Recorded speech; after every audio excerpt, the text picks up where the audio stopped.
Welcome to Asia's largest online poker room. Our next generation poker software is now initiating.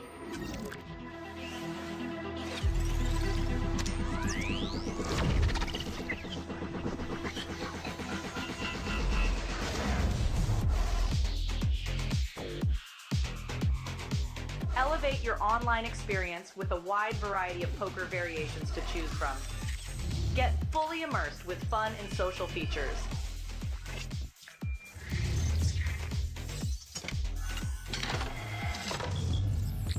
Level up your game with PokerCraft and Smart HUD. Unlock a wealth of rewards including cashback, bonuses, and jackpots.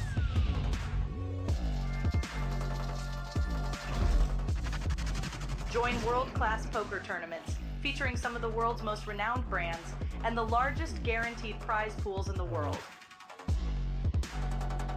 Experience the best in customer service and hassle-free transactions for a seamless online gaming experience. With online poker available on all your devices, you'll be able to play your favorite games anytime, anywhere.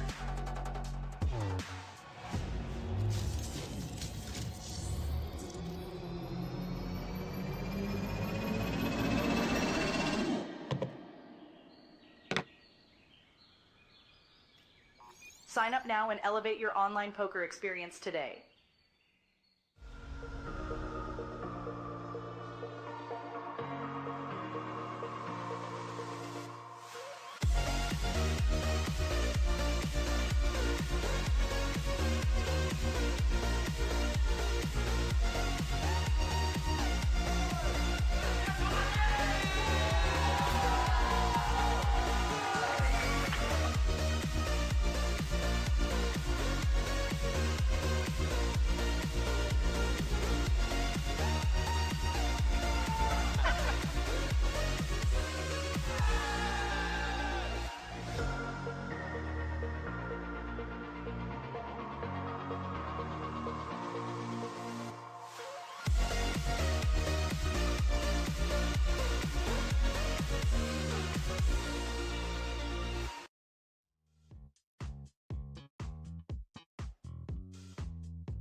Welcome back, everybody. We are officially live here at APT 20 years, kicking off at the APT Jeju Classic 2026. Look at that. We've got so much streams ready for you here at the APT Jeju Classic. We've already done a few streams already in the first couple days of the series. We are now on to day 3 of the live streams, featuring 2 streams for you, starting this morning with the Natural 8 Hong Kong exclusive that will be underway in just a few minutes. Of course, later this evening, we won't be done. We'll be doing the Natural 8 and GG Beat the Pros Bounties event. That's always a wild one with some crazy rules. And yeah, you don't want to miss that one. And then, of course, the action everybody has been waiting for, the main event coverage starting on day 2. Will be commencing on the 4th, all the way down to a winner. And then our last day featuring the APT High Roller.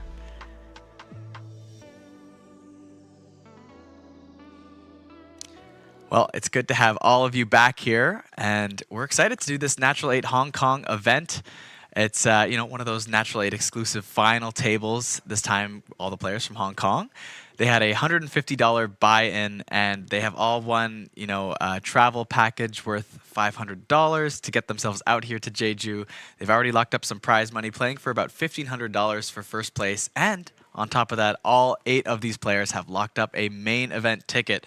So just playing for a bit of extra prize money, they've already secured a bunch of extra value. And of course, one of them will be walking away with that beautiful Baby Lion trophy if they can outlast these other 8 players.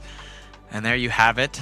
Those are our top 8 currently in the field. Our chip leader, Coleman Yim, aka goes by KTM #1 online, sitting with 280,000 in chips, all the way down to our short stack, Yuk Lung Wong, and they go by N Schlotterbeck online, 64k in chips. Gonna need to do some work to get back into this thing, but a couple recognizable names there. I think we saw Sparrow Chung.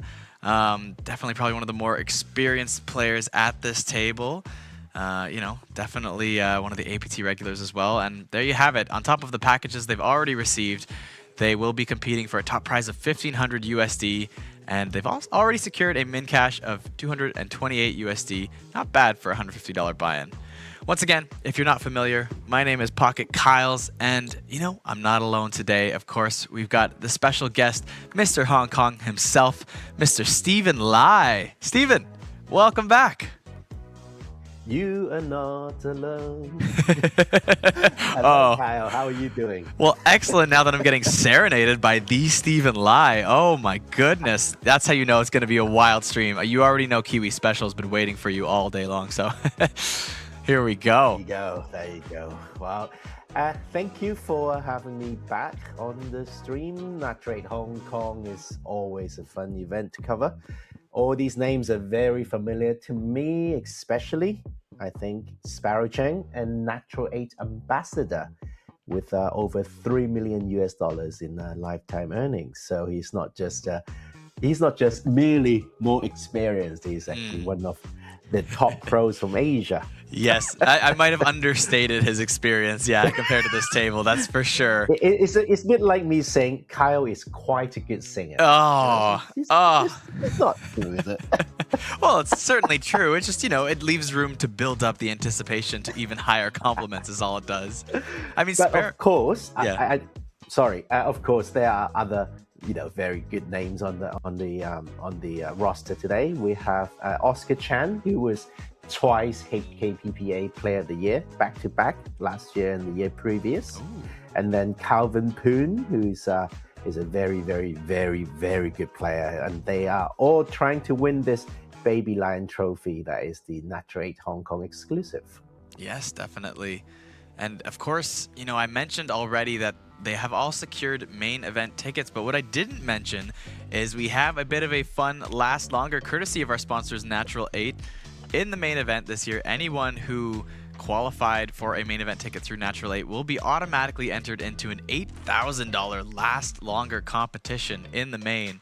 So whoever out of those qualifiers can be the last man standing or last woman standing will receive 8,000 USD courtesy of Natural 8. That's interesting, isn't it? Because a lot of them have qualified already for day 3 via the on-live system. So those players have a little bit of a head start, haven't they? Definitely, definitely. You know, they, I mean, of course, they still had to battle it out online, a bit of a different beast, and they get to mix into the, you know, into the pool here once we reach the money. But they do get to get a, you know, a little bit of rest, let's say, right? Those on-live qualifiers, they don't have to grind it out here for a couple days to start. But I think the important message here is, if you want to get involved with the APT this year, APT 20, the most natural place to get qualified is Natural 8. There it is. And there we go. We have our players do a quick little intro and away. Hey, Asin. That's not Andrely, that's Asin. That's not Andrely. Ah. Yeah, might have to correct these. Let's see. Oh, don't do that. Don't do that. Oh, that is cursing in the British English. Oh. The reverse V. Ah, I see. I see. Oscar Chan. Yeah, okay. So he's been told to show off the badges, yes. There we go. Wow, what a beautiful badge there in the middle. HKPPA. Love to see it. And of course, Natural 8. Romanian.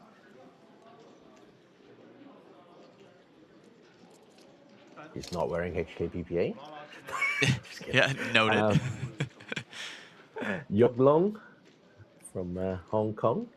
I think he's one of the shortest stacks. Yes, I believe he is the shortest stack at this table. Oh, I think they've got them all mixed up. Anyway. And then you got Calvin Poon. We call him Bong Bong. Ah, Bong Bong. Why Bong Bong? Bong Bong. That's just his name. Just his name? Okay, good to know. Good to know. Yeah. Ah. And then the man himself, Right? Mr. HKPPA, Sparrow Chang, Natural 8 ambassador. Clean shaven Always too, smiling. I might add. Yeah. Okay, here we go. Well, underway. You know, in seat 9 there's Sparrow. I believe, if I'm not mistaken, he has cashed 16 out of his last 19 caches at the APT. So clearly a favorite of the Asian Poker Tour. He is a bit more experienced. He's the more experienced player at the table. Yeah. I heard once. Right? I think so. I think so. But you know, clearly loves the he series. actually won. He's coming back. He won the Win the Button Sai event last night as well. Oh, did he?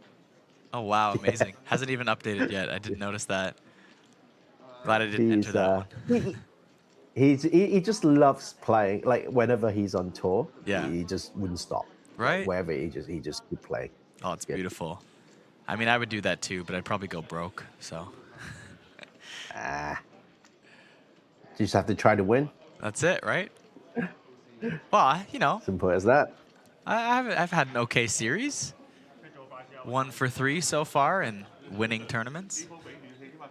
It's not bad. Not bad. I was 1 for 1. The record's going down now as the series goes on, but Getting diluted, huh? yeah, a little bit. It was 100%, now it's 33%. Yeah, but still not bad for, you know, an actual win. I think that's still a pretty good win rate. So the dealer today is Erica from Hong Kong. Amazing. So were they wearing the local attires for Thailand or Taiwan yesterday? Did you notice, or were they just wearing? You know, like usually for the regional exclusive, they wear their local costumes. Yeah. You know, that's a great question. I somehow don't recall. But I believe they were, because they were definitely wearing them for our super high roller. And then I've seen a lot of different, both at the tables and on the stream, I've been looking at a lot of different dealers in the last 24 hours. I have a feeling they were, but I feel like I'm not sure at the moment. Fair enough. Yeah. So what are we waiting for? The larger stacks have like 30 bigs. So how has the series been? Or was Tony Lin's win the other day? Was it a bit of an exciting day? Oh, incredibly exciting. I mean, so, maybe I can give you a little bit of my perspective, which was a bit of a unique one. Go on. So, I was tasked with introducing the final table, introducing the final 9, giving a quick, quick little intro to each player as they were introduced. And then I was, back in the booth for commentator duties. And one thing I didn't realize was they actually had me lined up to introduce the heads up competition and the winner as well. Okay. And so I was just in the booth, doing my thing. I was watching the play wind down. I think we eventually got down to 3 players left. And Tony Ren-Lin was sitting on about 2 big blinds with 3 players left. The other 2 players, what was it, like 25-ish big blinds, 30 big, they were pretty deep considering 3 ways. And I just went to go get some tea on my break, and they call me over. They say, Kyle, you're doing the heads up interview, right? And I go, sure, I can. Didn't realize that was my role that day. And but nonetheless, I was ready to go, true professional. Just made sure Sam could hold down the booth. And I get there, and I see Tony Ren-Lin with the big stack, heads up, who I just saw seconds ago with 2 big blinds, 3 ways. 2 big blinds. And I was astonished. I was like, I don't know how this happened because I literally missed 30 minutes of action.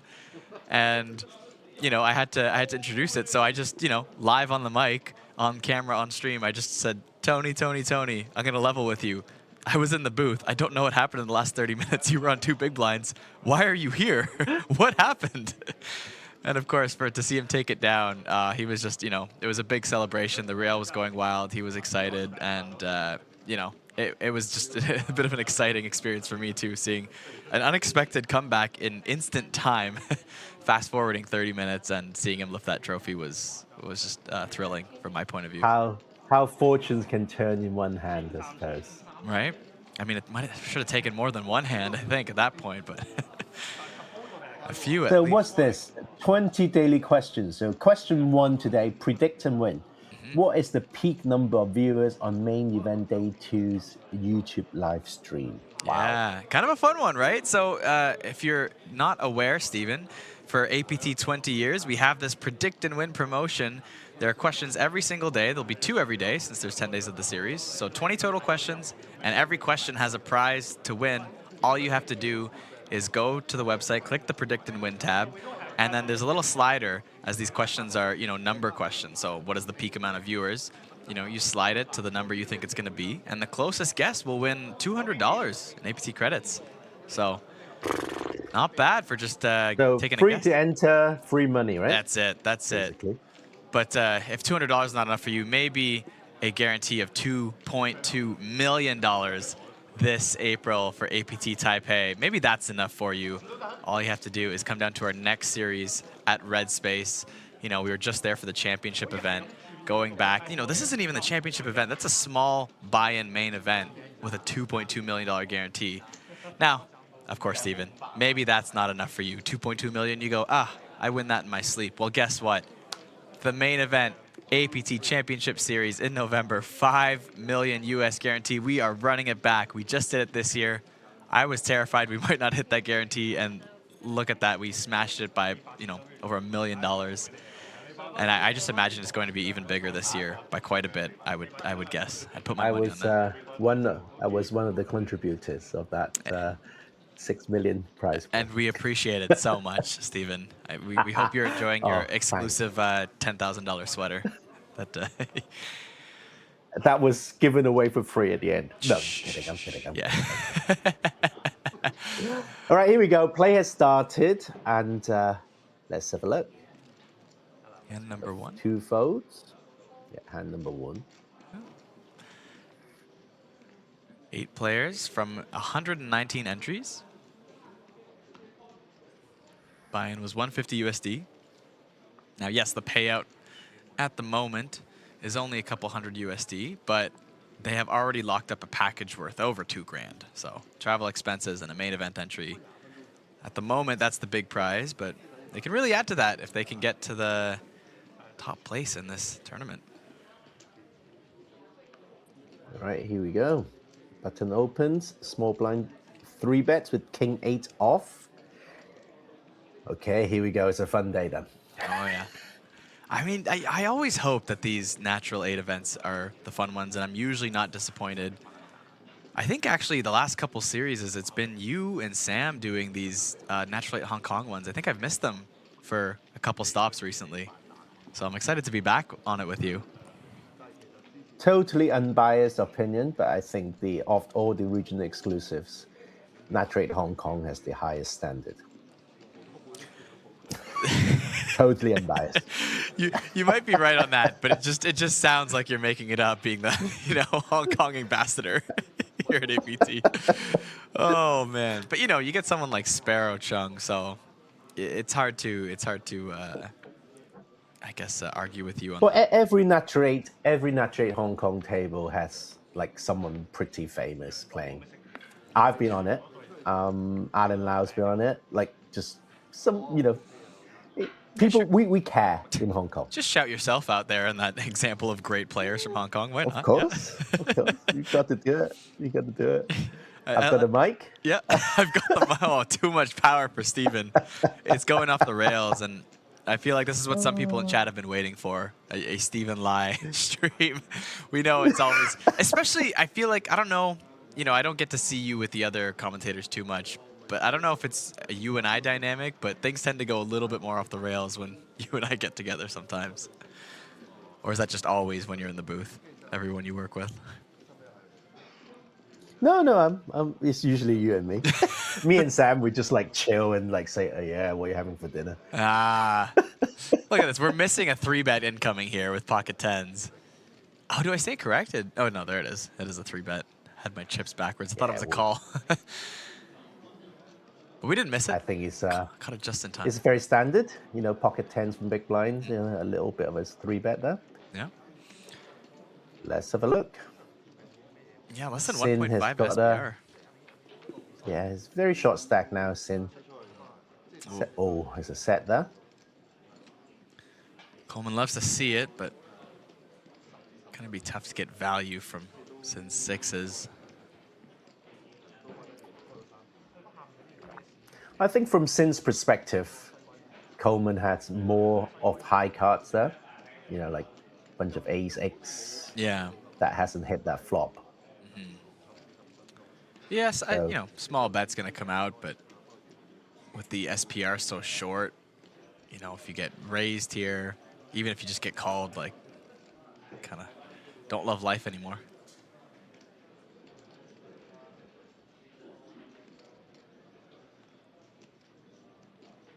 Oh, he's gonna put in a nope. He's just calling. Just a Good. call. Yeah. Well, maybe if we see a non-spade low card, Coleman could get a bit more out of Sin, but I don't know. I think Queen of Hearts, that'll kill the action here.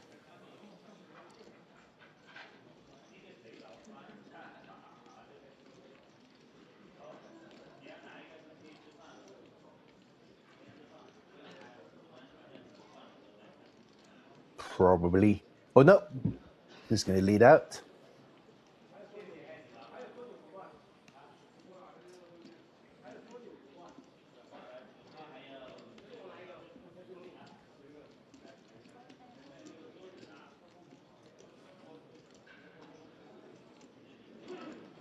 $50K. Basically putting him all in. And not even basically. Actually. Love, actually. Love, actually. Wow. Didn't think there was any of that in there, but... But that's quite a good bet, actually, because I suppose if Coleman was on the flush draw, he would do the same to put maximum pressure on Sin. Yeah. Yeah, you probably get a call out of like a 10 here, too. Ace 10, King 10 suited, those hands.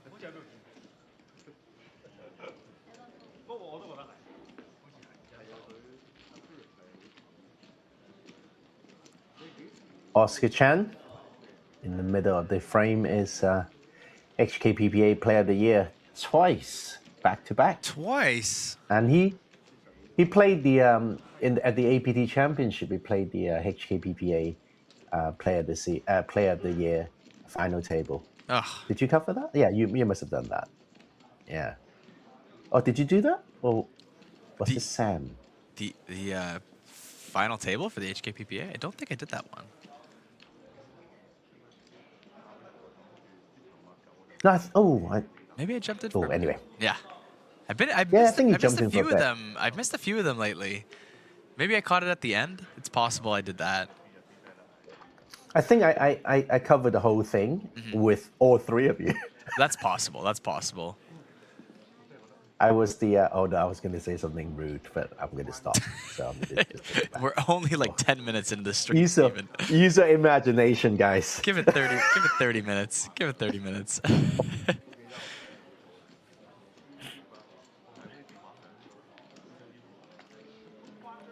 We welcome our viewers from all around the world. 78 of you. How did we do yesterday in terms of numbers? Did we hit 500? It was pretty good. I'm trying to think because we had 2 streams yesterday, both of them. I'm not sure. Did we hit 500? I know we broke 300 easily. But I don't remember where it capped off at. Do you see what I'm trying to do here? I'm trying to help the viewers do the prediction. Right. Yeah. But it's a bit different. The main events draw in a little bit more. The numbers are bigger. Sure. More people click on it. Justin Fairbanks isn't here yet. BVB here.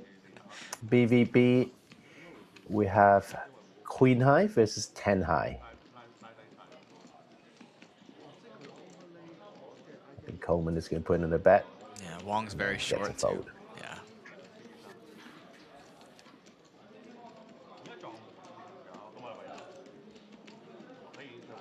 Is Jeju very cold? Well, you know what? It's funny. So it's much warmer than where I come from. Much warmer than my hometown. But I made the mistake of spending a day in Hong Kong on the way to Jeju. And I got used to the warmer weather. That cannot be a mistake. No, not a mistake at all. But it did make Jeju feel a lot colder because I enjoyed Hong Kong so much and the weather that by the time I got to Jeju, I went, holy shit, it's kind of cold here. Should have felt warmer to me if I went straight here. But instead, no, like, don't get me wrong, Hong Kong was great, but it totally ruined my perception of Jeju's weather. But I think if I embrace it as a nice, like, chillier side of things. I saw a bit of your Insta coverage of Hong Kong. You seem to have a good time. I'm sorry I wasn't there to host The you. one time I go to Hong Kong and Mr. Hong Kong himself just happens to be out of the country. Ugh. There'll be other times. I hope so. I was in red space. I was in red space that day. Oh, of course you were. Yeah.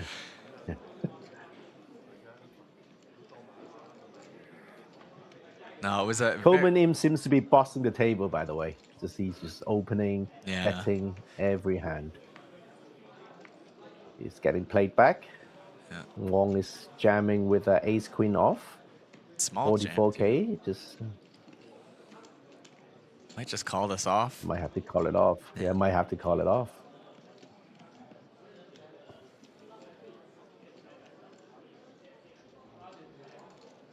Just thinking about it, though. Hanking a little bit. Yeah. No, it's not the strongest hand. Be dominated sometimes. Probably not too much, though.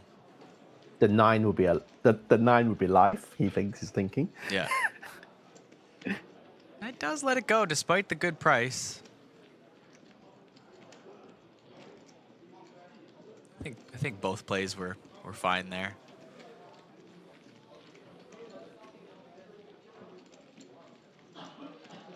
But Coleman with over 100 big blinds on this table.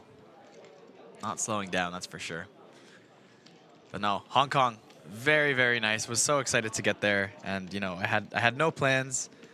I did take a little bit of your advice of just taking the train into the city. I remember you told me I should check out the Got peak. the peak, yeah. Yeah, it looked a little bit like out of where, it was a little bit out of the downtown area. So I was thinking to myself, I only had so much time. My plane showed up later than it was supposed to. So I was, just kind of got to the downtown area and decided, all right, I'll wander for a little bit. If I feel like I have enough time, I'll find my way out to the peak. But I found a ferry. Took me over to Simsha-sui. Team Sarja, yeah, Oh, to yeah. Kowloon, yeah. Yeah, and that was a lovely area. I found a local spot with a big lion around it called Bakehouse. Yep. Yeah, that was course. had those. Did you get something? Did you get an egg tart? Of course, I had this. Bakehouse? I got 2 sourdough egg tarts. Very Lovely. very tasty, and even one of their like croissant sandwiches, coffee, and then I walked over to Kowloon Park and had my breakfast there. Which is very nice. Oh, it was. I couldn't believe it. Lovely. I had my breakfast by a nice like pond fountain area, and then I took a walk, and suddenly there were flamingos. I had no idea. Wasn't expecting that. Oh man, it was beautiful. But before I get too much into that, let's get back to the hand here. Andrew opens the king queen suited, and Coleman really getting involved. Flat 7-3 of hearts in position. Now check 2 on this queen 8 deuce. Very dry flop. Top pair second kicker for Lee. Coleman, not a lot going on, but he does turn a flush draw as Andrew Lee turns 2 pairs. The top 2 pairs, and that. A little bit more than 3 times the pot behind for Andrew. It's time to build a pot a little bit now with 2 pair. That should work with the flush draw.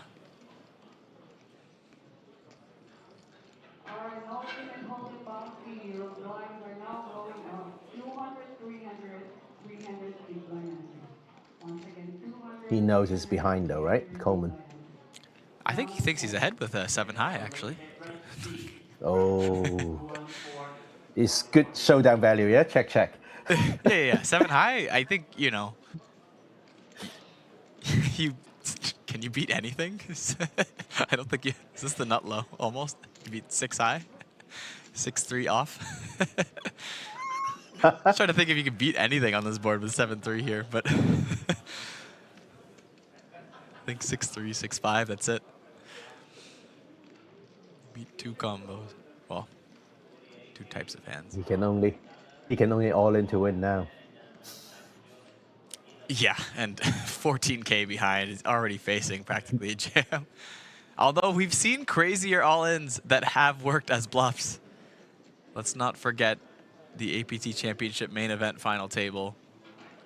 Someone rejammed in a spot very similar to this and got a fold.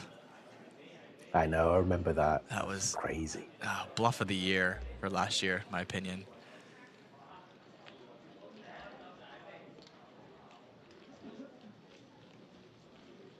Didn't he finish 3rd as well? The Filipino player. I think he did. Yeah, was it was third? Was it third? Yeah. He wasn't heads up, was it? In my head, No, I he didn't, yeah. don't think he made it to heads up, but he was. Oh, did he come 2nd?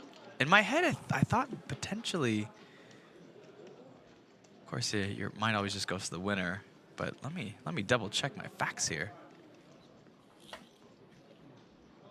Very rare thing there's a very rare thing in this day and age, the media fact checking. Right.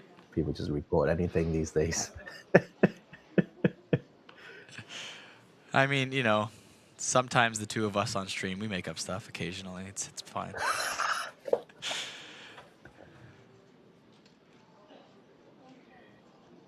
We were talking about me appearing on the Natural 8 Hong Kong final table one time.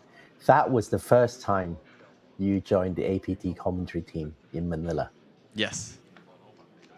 That was my only appearance of the Natural 8 Hong Kong FT. Haven't played since. That's why, partially. Sure. Excuses. Exactly. Yeah. Okay. The excuse is why haven't you played? Right. Yeah. Exactly. Oh man. Okay, I was correct. John Constantiano was runner-up. So I Oh, did he get the heads up? he got the heads up, yeah. And I believe that bluff was something like 7-handed on the final table. Hmm.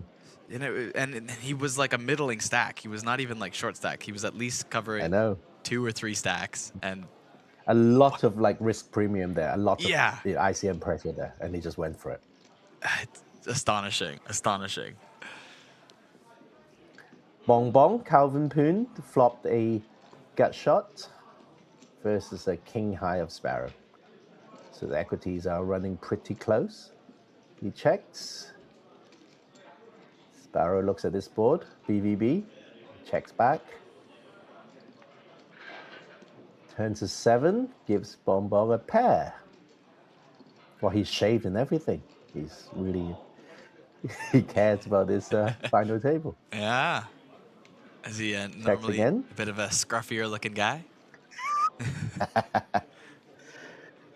We talk about Sparrow too. Sparrow usually just like, yeah. River's a 9. I don't think that hits either player, judging by the line. Yeah. Bong Bong might try to get a little bit of value out of this. Throws in a small bet, 8K, which is just over 2 big blinds, 2.5 big blinds. I mean, small bet, but there's only, what, 9K in the pot? Yeah, it's small pot. Yeah, small pot. Still a decent bet for this pot, you know. Get looked up by ace high sometimes. And But not this time. not this time. Yeah, am I mistaken, or is Sparrow usually a little bit of facial hair grow out? Yes. Too? Okay, yeah, I'm thinking of the right Sparrow Chung, right? So I call him Wu Shou Zai, which is beardy in Cantonese. Uh-oh. that's not gonna work. He's not Wu Shou Zai today. Yeah, no kidding.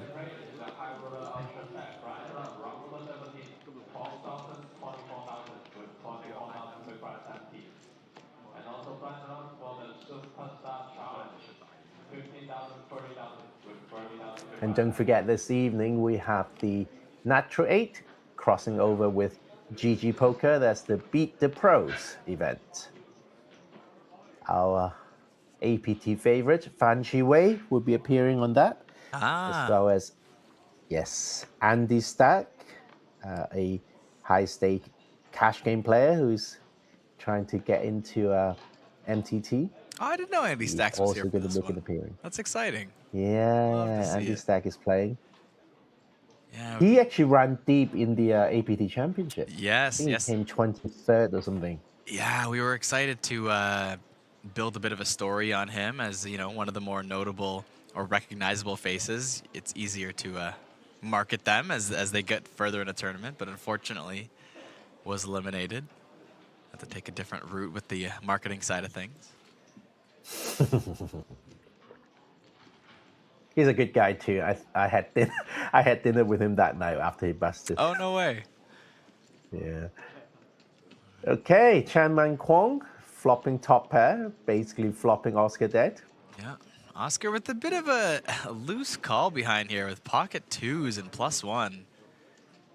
You know, we're used to these natural 8 events sometimes being just 6-handed. We are 8-handed. That's almost a full ring table here to be calling in +1 with pocket 2s.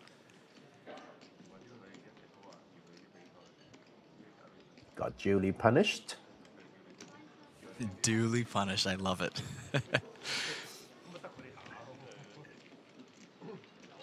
Still, nothing has really changed. The chip leader is still Coleman in. It's followed closely by Sparrow, Calvin, and Oscar.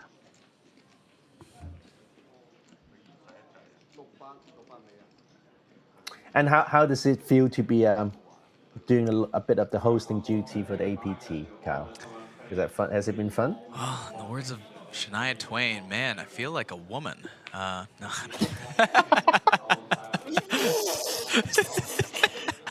The words of Aerosmith, dude looks like a lady. Oh, man. No. But I had to get in that laugh from Stephen Lai. No, it's been a blast. I my mean, God. you know me. I'm a musician back home. I'm a performer, somewhat naturally, I would say.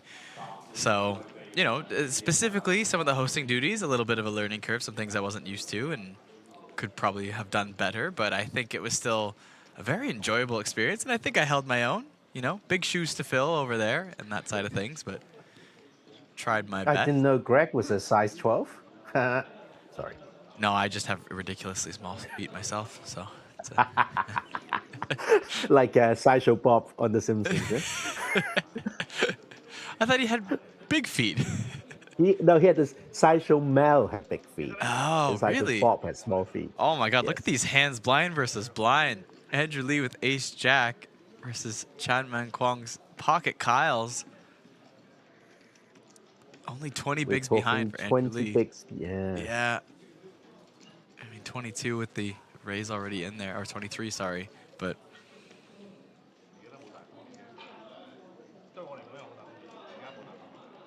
I think you just rip it in here for Andrew Lee, and it's a bit unfortunate. Oh, this is a bit of a dispute, huh? Think he was meant to raise a certain size and then. Let's have a look.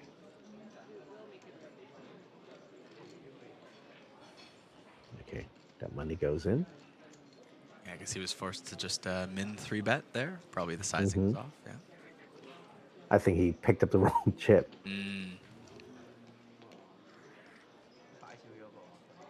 He's looking a little bit nervous for someone holding pocket kings.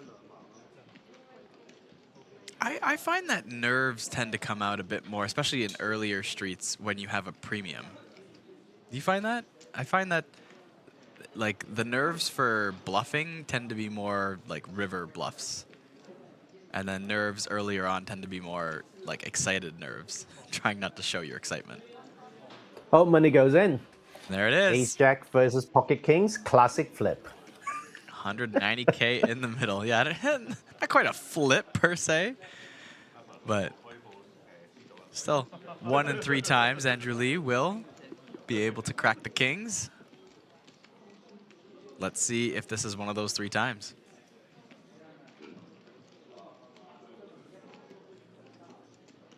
Shaman Kwong should be quite happy. Unless there's an ace on the flop. No ace? There is a jack, though. Nah. Andrew Lee could hit trips. 1 jack was folded, though. So theoretically just adds 1 out.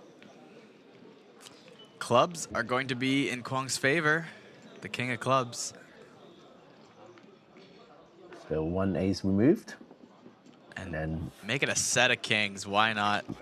Chan Man Kwong has eliminated Andrew Lee in 8th place, the first elimination of our Natural 8 Hong Kong event. congratulations. He's trying to show off his dinosaur. Who isn't? But not leaving Pick a phone, empty-handed. pick a phone.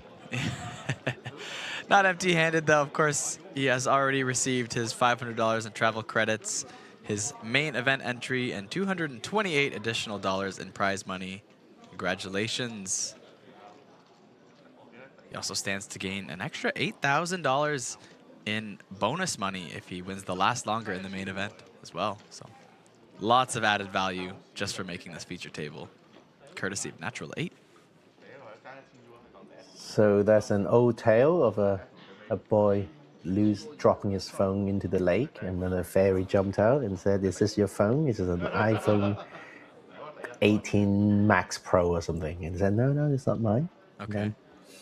But the fairy came up with a Samsung Galaxy something and said, "Oh, is this your phone?" No. And then finally the fairy came up with an old Nokia phone and said, "This is yours." And no, all these phones being in water, they're all broken. I don't want any of them. Sorry. What was the point of that story? what? Oh, have you not heard the tale of a boy losing his axe into the lake, and then the fairy came up with a golden axe, a silver axe? I don't think Finally, No, the wooden axe, and then the boy was rewarded for being honest, not picking the golden axe. Ah, nice. Oh, God. Yeah, but in your version of the story, the guy just says that all these phones aren't mine because they're all broken, but one of them could have still just... You totally changed the point of the story. One of them could have been his. He just I didn't know. want it anymore. Oh, my God. All right, here we go. Ace-9 open under the gun, defended by both the blinds, 8-4 suited and king-queen suited. Nobody hits this flop, but it is a flush draw for Chanman Kwong. Ace-high ahead otherwise. A paired board might just be enough equity for Oscar Chan to come along. 2 backdoors, 2 overs.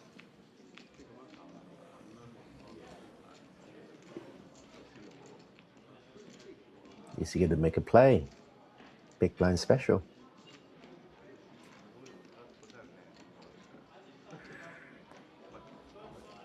I wonder why Chairman Kwong was donking that small bet, the small blind actually. I guess just when you have a paired board like this with especially a lot of separation, your opponents, and you also have 2 clubs, your opponent's less likely to connect it anyway other than a 10 or a pocket pair. Maybe you just see if you can semi-bluff and take it down more easily since there isn't a lot of connectivity. I don't hate if that's the kind of the line of thinking there.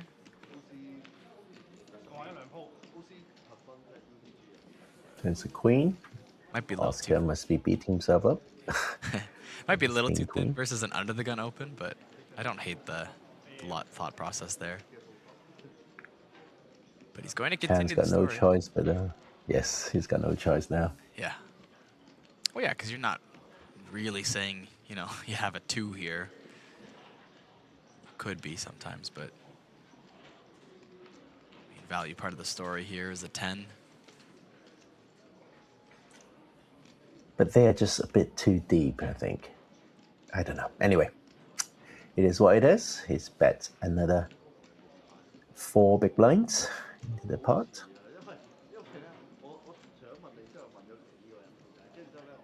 Coleman really doesn't have any equity here in his mind to continue.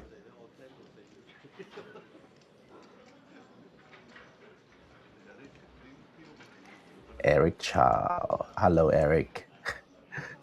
Turns Wow. Eric Chow with the needles in my chat. goodness. Here we go. We're getting a raise from Coleman. Does have the ace of clubs. Interesting card. But with such a small raise, Kwong not going to go anywhere. So to me, having the ace of clubs is actually not... it makes me not want to bluff this turn. Right, Because you're blocking your if Chairman opponent's, Kwong, you're blocking your draws, net draw. and he calls it small blind, yeah. But anyway. But if you're going to raise small there and then a club comes on the river, yeah. But even then, you're probably still getting licked up by worse flushes, so. Exactly. Right. Go on, Chairman Kwong. You know what to do. Yeah.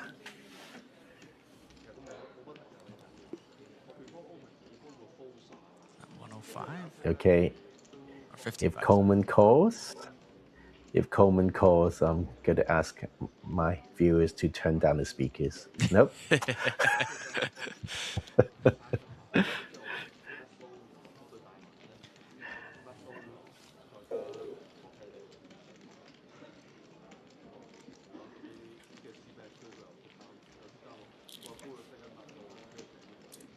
But with that, Chairman Kwong is our new chip leader. Not bad. 77 big blinds. Blinds are up. Done, well done, sir. Average stack still over 40 bigs. Very deep at this table. But since this is the Hong Kong exclusive, more about my Hong Kong trip. It was Go on then. Kowloon Park. And yeah, just saw the flamingos and the turtle and the crazy trees with their roots, and it was like a bird sanctuary. There's some people dancing in the park. It was quite an experience. Someone was doing a bit of a meditative exercise there. Not exactly sure what you'd call it. Almost like a Tai Chi kind of thing. Tai Chi. Yeah, okay. I thought it was Tai Chi, but I didn't want to get that wrong. No, it was very nice. I really enjoyed it. And then I walked back into the city, took the ferry, which was, it was like less than $1 to take that ferry round trip. Absolutely loved that. It's amazing. Yeah, and that was just an experience in itself. Loved the view. Actually, I loved the view from the city from the other side of the water there. Nice to see the skyline, the cityscape. Did you walk along the Avenue of Stars? I did. You see, yeah, it's good. Bruce Lee statue. There was a Bruce Lee statue? I missed that. Yes. Maybe I went to the wrong part of it. It looked more like it was just like an observation area. Like, Okay. I went to the area where it said Avenue of Stars, and there was like kind of an upper deck that you walk along. Yeah. So the lower deck, in the lower deck, there's a statue of Bruce Lee. No! Oh, I didn't know to go down to the lower deck. I did the whole upper deck. I was like, I don't know what's called Avenue of Stars, but it looks beautiful. Oh, man, I missed out. No, but then I went back into the city, wandered off to look for some local eats somewhere. Okay, what did you end up eating? Oh, what was it called? I kind of just went for some, simple, like Noodles. noodles and dumpling, right? Yeah. At a Yeah, place, sounds but good. Yeah. Just a local place that, seemed highly rated somewhere after some of those narrow street markets. I think it was near the Grand Escalator, I think, downtown. Okay, That's yep, the thing, yeah. Yep. Yep. The Grand Escalator. I'd said that on Never heard Google Maps it. or something, yeah. So I was like, oh, is this a big thing? And then I got to it on the way back to the train station, and I went, oh, it's kind of just an escalator. I don't know why it's called it's pretty big, but it doesn't look like it's anything touristy. It's just a way for people to get up this hill. Coleman is feeling a little bit frisky with ace-8 off from the small blind. I mean, it's stronger than some of the other hands he's been playing with. He was flatting 7-3 suited in position earlier. True. So ace-8's in the small blind. That's more than fine now.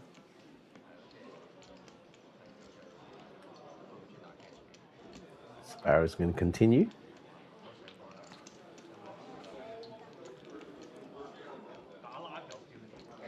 Tiny bet, 8K, 2 big blinds.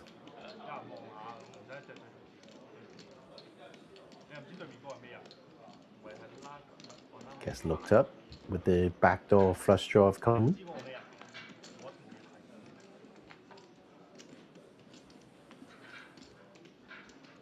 Turns to 10. Wow, see? That's why you want to become a Natural 8 sponsored pro. They give you a little bit more equity in the run out, is that it? Live poker is not rigged. What does that imply, Stephen? It's not. I face value. Oh my god. And River's a 9, which is not. I suppose Queen Jack got that. Queen Jack is no. Queen Jack of Diamonds, I suppose, is the only combo that is of concern for Sparrow.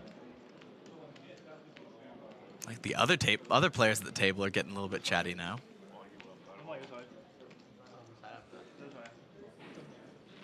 Well, Oscar and Bong Bong, they play against each other pretty much every week. Oh, yeah? Well, then they should have nothing to talk about. They see each other all the time, But it's a feature table. Probably. Yeah. you gotta rehash that same story you talked about last week because you're on camera now. So. Yeah, but it's more like a bit like you and me in the booth. That uncomfortable silence. You just want to say something. Steven, I don't think there's ever been an uncomfortable silence with you in the booth. I don't think there's any silence. There's always something you have to say. Sorry, I missed that. Can you say that again? Oh my God, it's good to have you back, Mr. Lai.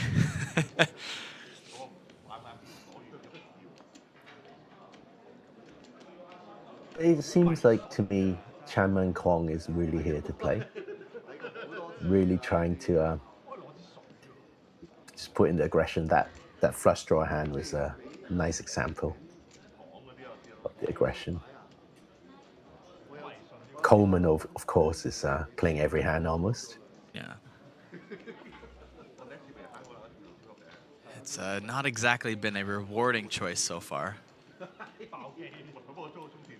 But hasn't slowed him down. By the way, Yeah. Oscar's Chan's nickname is the Perfect Man. The perfect The man. Perfect Man. Wow, what a Yes. humble guy. Jeez. Well, no, we call him that. Oh, you call him that. he Okay. Yeah, his nickname is the Perfect Man. Wow, you guys really got a crush on him, don't you? Well, you see why. When he gets down to about 15 big blinds, he Yeah. hits every board. Wow.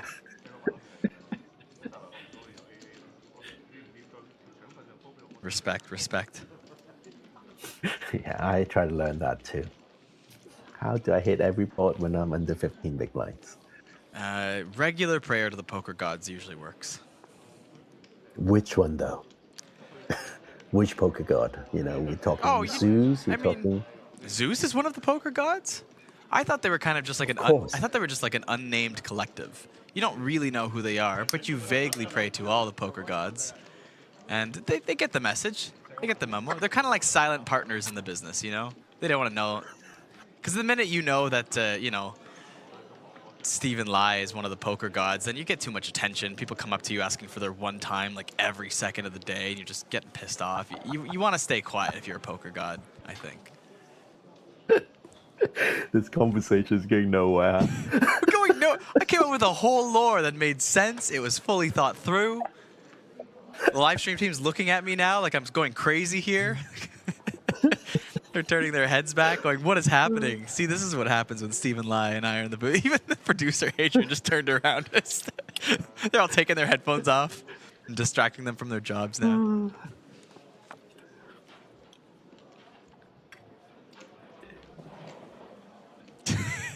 I'll tell you a little Yeah.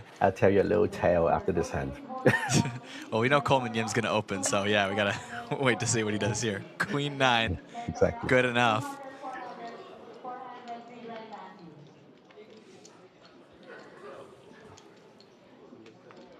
You know, much respect for him keeping the aggression on with how much it hasn't worked so far. I like that he's not slowing down despite everything. I mean, that's probably how he got that big stack to begin with, so despite losing a few hands, he's going to go, nope. Keep the pedal to the metal. That's what Eric has been saying in the chat. That's how you get to the natural. All right, let's see the flop. Yeah, Eric, weren't you here? What's going on? What happened? King, 4, king on the flop. Paired board. High pair, low card. Calvin Poon in the big blind with ace high is in the lead. Coleman with the aggressor pre-flop. Just queen high. He's not stopping, is he? Oh, of course not. Half pot, too. Could bet small on this board, but it will get the job done. Gets ace high to fold on this dry board. Not even one street of value. Or sorry, not even one float. Wouldn't really be value with queen, but you know. Gets the better hand to fold right away. That sizing. So yesterday I was playing a event at Red Space, and sat next to me was a young man from Korea who could speak a bit of English, and then he tried to talk to me, and you know, just having chats and stuff because. Sure. I was the Coleman Im yesterday, right? I was just opening every hand and, you know, winning all kinds of flips and all that. Yeah. And then he started saying, "Oh, so you know, what is your job, Mr. Stephen?" I said, "Oh, I don't know. I'm retired. You know, I didn't want to say too much." And then he kept saying, "Oh, I studied economics at university, etc., etc." Right? So I said, "Oh, who's your favorite economist?" He just looked at me like, "What?"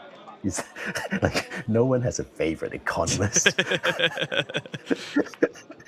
I mean, that was a bit of a ridiculous question, not gonna lie, but Because I wanted the conversation to end.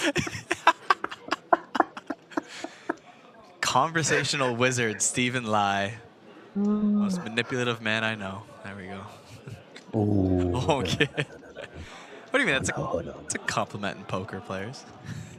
Uh-oh. Andrew Lee jams 26K with ace-9. Yep. Runs into king-jack suited. Sparrow Chung is ahead, but only at 52%. It is marginally. Yes. nearly a perfect flip for his tournament life with just 6 bigs. And you know, Sparrow being a natural 8 pro, you know what's gonna happen. Oh no. Oh no. Steven's already called it. That 48 is more like an 84%. They have it backwards. I don't know. Ace-6-5. You Two know what's clubs. gonna happen. Queen 10. Oh my goodness. Oh my goodness. With a club too, so it, I guess, yeah, can't even be the 10 of clubs.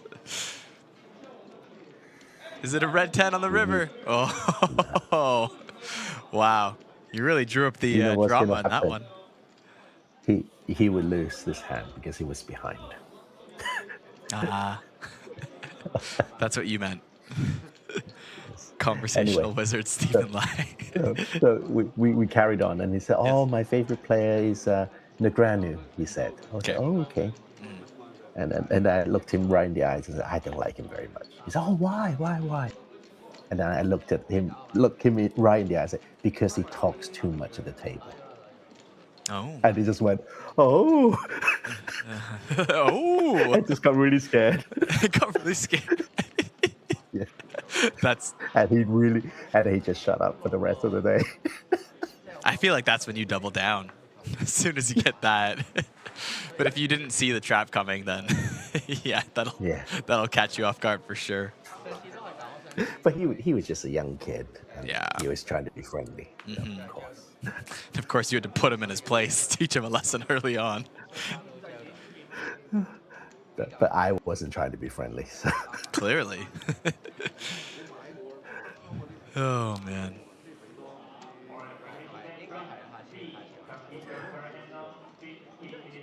Wow, Coleman infolded. What's going on? Yeah, that's like 2 hands in a row. I think he's, I don't know, must not be feeling well. Ace-5 off. A There we go. legendary combo in APT history. Yeah. Fan Jiwei. Yeah. It's not going to get a call from her. Yeah. No. Takes it down. Well done, Bong Bong.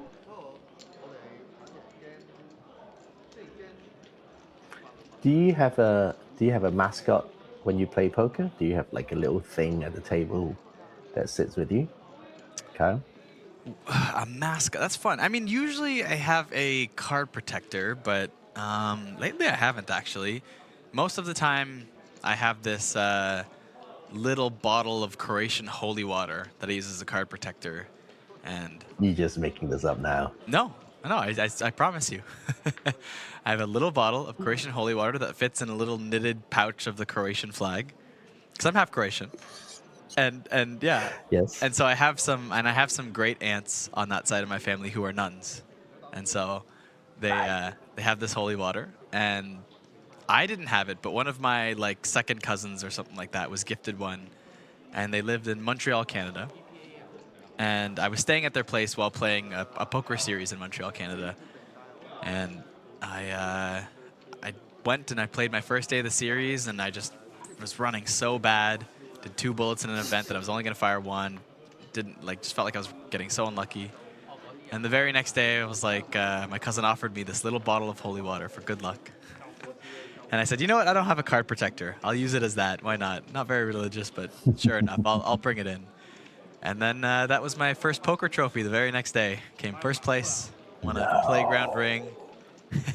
Used it for the rest of the series. I ended up finishing 23rd in the main event that same series a few days later. And then I was invited back for the Playground Tournament of Champions a week later. And I won first place in that and won my belt. That was all in about a week and a half when I got that piece of holy water. So I went, holy. Holy. And then I used that holy water for years after that as my card protector. And Yeah, I thought, oh my gosh, I gotta play at this venue every week of my life. I'm gonna be rich, and then and then the run good did not last much longer after that. But what a first trip to Playground Poker, not gonna lie. It was pretty good. 3 big cashes in a row.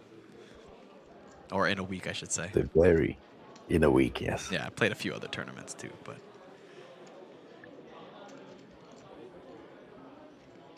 Just noticed Calvin Poon opened twice and took down both times. yeah. One's with ace-5, one's with ace-7.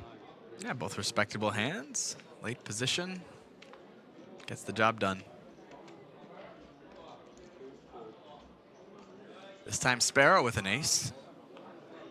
Might also just take down the blinds, but not this time. No. Coleman no. Yim with the queens. With the ladies.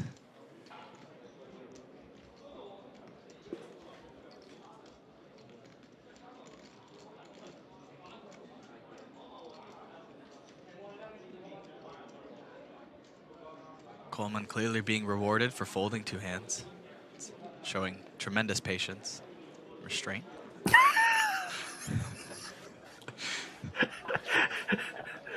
Showing his true strategy in poker. Yeah.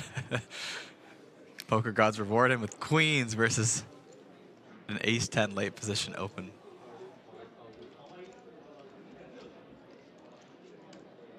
Given his aggressive style and a cutoff open, this might be callable for Sparrow. I think he would definitely have called if it was suited, but now he's offsuit. He's going to give it up. Yeah, pretty standard. Yeah, but there's enough dynamics there that you might call a bit wider than normal, I think. Spot. Ace-10 maybe just But correctly, too weak. he folded Yes. ace-10.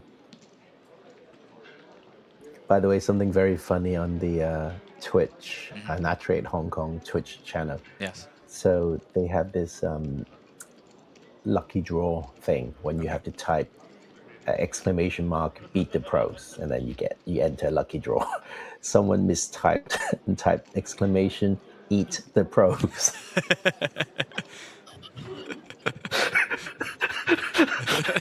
Fan White is not very tasty, I tell you.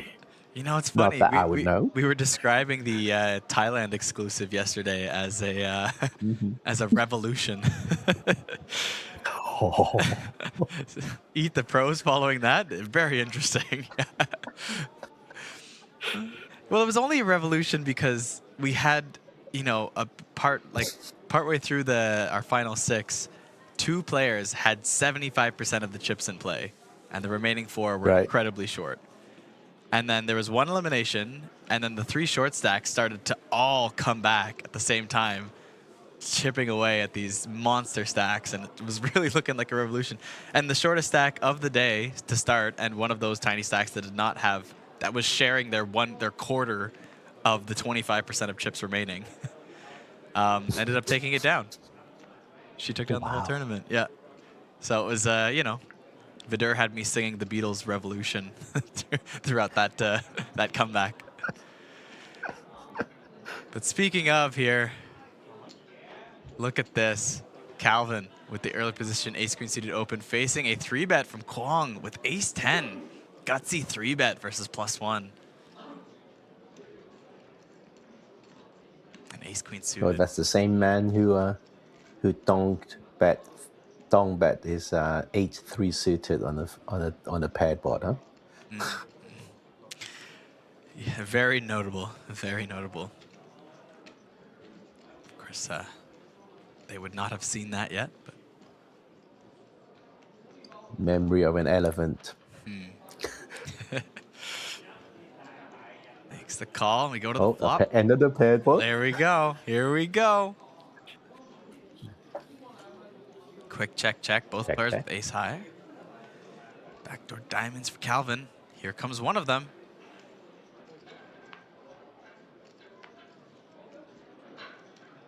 I just go check again. Both players with perceived showdown Good value. check.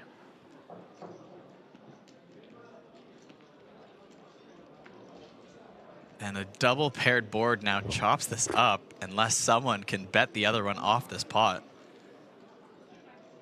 Don't see it happening, but seen crazier things.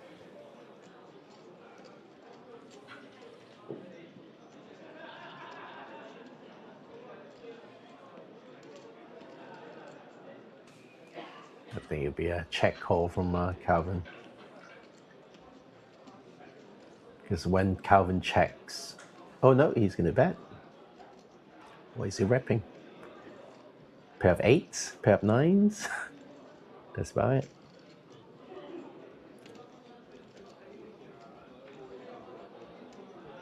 Yeah, interesting bet with the showdown value. I guess it's just maybe... it's pretty big for... I was going to say like something trying to do like a bit of a block bet, but... half pot here. Uncomfortable spot for Kwong, but throws in the call. They will chop it up, but not the easiest call in the world. Has to think about that for a second.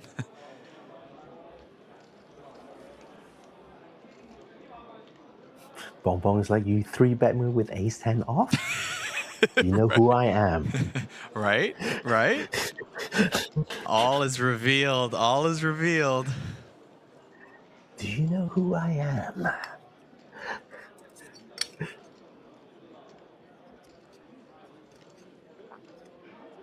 Oh, it's a chop. On to the next hand. Everybody loves a chop pot. That's been trademarked, hasn't it? You can't just nick someone's song like that. Is that somebody's song? I don't know. That melody is Some from other- a business that has gone out of business in Canada, I think. So I think we're fine. Okay, fair enough. I think we're good. Yeah. Unless they still hold the rights This to that. is that's gone out of business. That sounds like a tariffs related gag. Oh, man. No, your country is doing great. You're going to soon have a lot of electric cars from China. Right? Be fantastic. That is the plan, apparently. Just trying to get cold enough to make cars that'll withstand Canadian winters. Did I ever tell you I met Mark Carney once about 22 years ago in a pub when he Really? was working in London? No. Yeah. What was his job then? Like some sort of global banker guy? I think he was the industry he was in? I think he was working for Goldman Sachs at the time, I think. Before he became the governor of the Bank of England. Ah. Right, Wong is putting his last 6 big blinds Yeah. into the middle. Gonna be snapped off by Might Kwong. get called off by yeah. And once again, we're Perfect getting flip. closer and closer to that perfect flip. Just a 2% equity spread this time. They both wearing natural 8 patches, then should be pretty even. HKPPA. Yeah. I think HKPPA patch is going to give him Oh, that little edge. just like you get an extra 1% for that one, eh?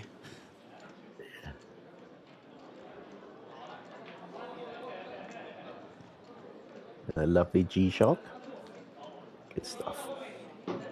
Oh, nothing. Jack 7-4. Clubs don't help anybody. Looking for an One ace. ace been folded as well. Yeah. Queen on the board. Not even a paired board on the turn to add some extra outs. And the deuce of death on the river for Yik Wong. Deuce of death. Deuce of I've death. heard that before. Eliminated in 7th place. Well, you know, sometimes you gotta make stuff up, Stephen. GG. Entertainment. Once again, though, not empty-handed.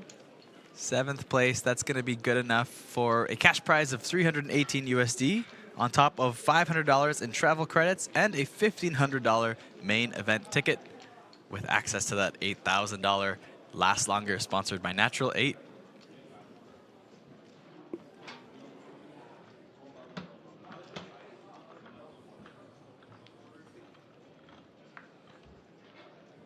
So here's a bit of extra information for the viewers. Calvin and Oscar are sharing the same hotel room. So they were discussing strategies last night, apparently, for the natural 8 table.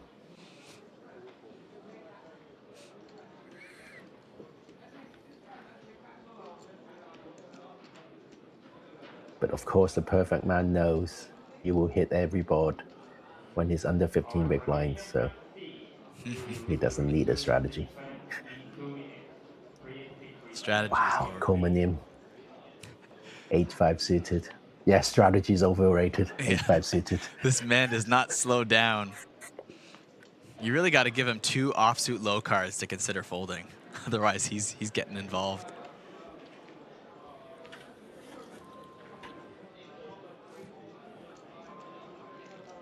I mean, That's a bit of a loose defend, I think. yeah. 4-3 off. I mean, I guess they're connected. I don't know. Let's see. Look at that gut shot on this flop. Ace, king, deuce.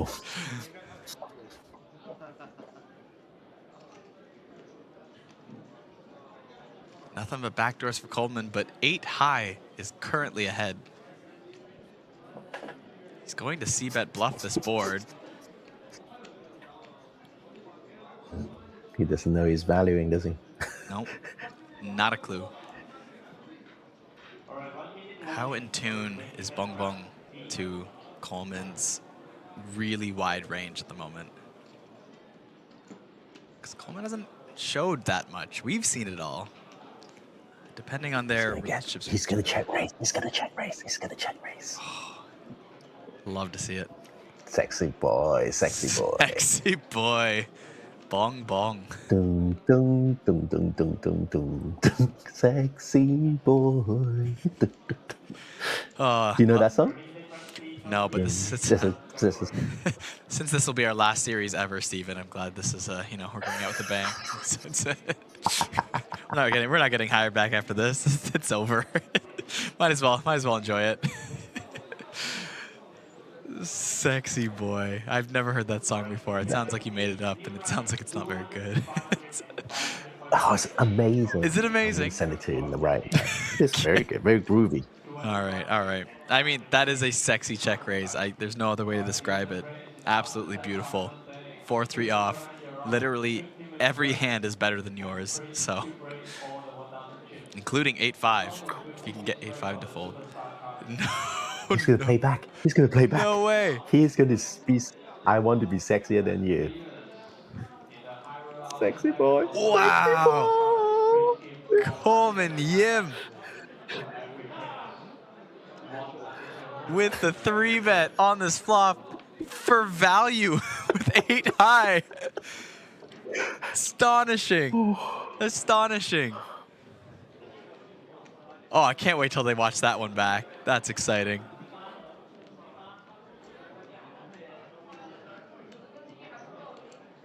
Bloody hell.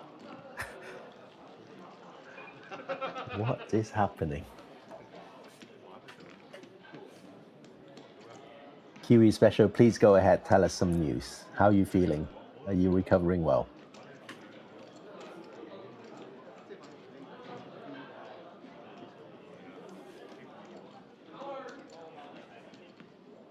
Bon Bon was like, huh, I was trying to be a sexy boy. No kidding. But Coleman was sexier. Right, Chan Mung Kwong.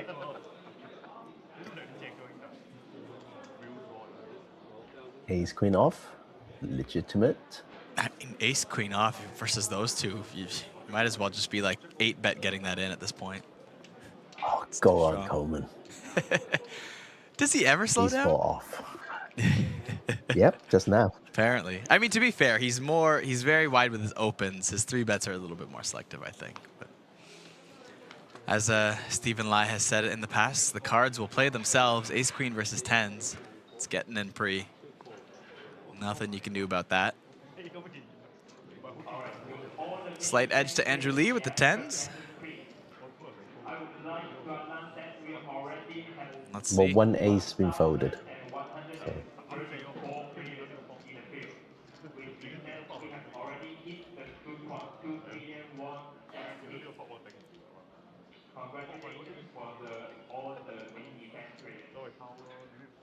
Let's see if that folded ace is enough to keep Andrew Lee alive. So far, so good. King 3 deuce.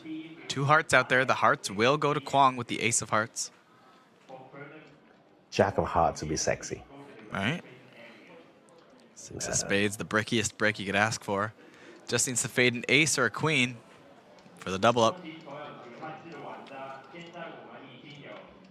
And he does. Andrew Lee takes down the 100K pot. Doubles up with 10s.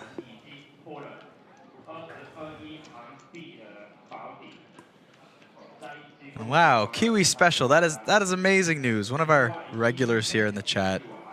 Took 3 years and 7 months, but you've beaten cancer for the 2nd time. That is truly incredible. Happy to hear that, Kiwi. Congratulations. Yes. And I hope you're wearing that Natural 8 hoodie. That Natural 8 hoodie is keeping you... Well, actually, it's summer in New Zealand right now. I was going to say, so keeping them warm. I think they're boiling over there right now, are they not? keeping you sweaty. Keeping you sweaty. There we go, Kiwi. That's our wishes for you as we hope it's keeping sweaty. A sweater that keeps you sweaty. I mean, it's what in the would they name. think of next? Right?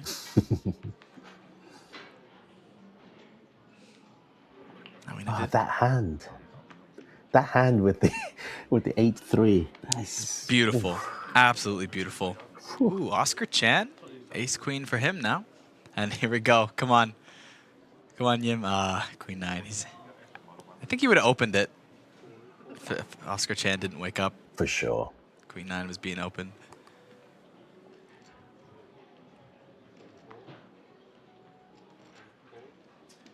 No action so far for Chan.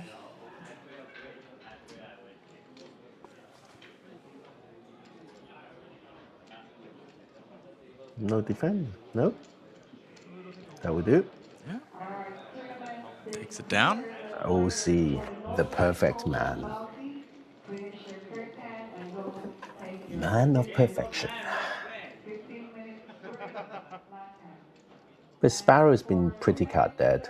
Hasn't really done anything out of line. You know, a true professional player. Yeah.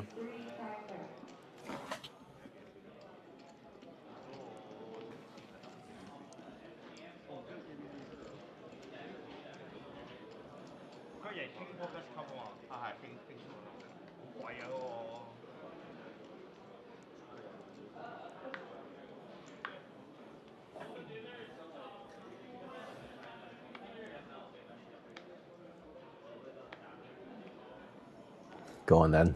Queen 9 suited qualifies. Oh, I would be shocked. I would leave the stream right now if he didn't open this hand. Please open. What do you know? Yeah, right? Look at that. Yeah, I'm still on. I don't want to do this. Who would have thought? On my own. Oh God, here I am looking on my phone for any team messages for the stream, and I just see sexy boy link Stephen Lai. Trying to do my job here, and I just got sexy boy links on my phone. Excellent song. All right, Sparrow with 4s on the button. A little over 20 bigs.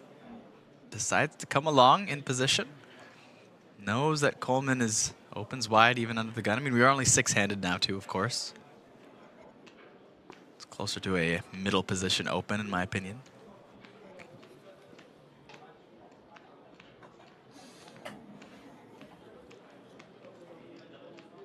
Pure set mining here from Sparrow.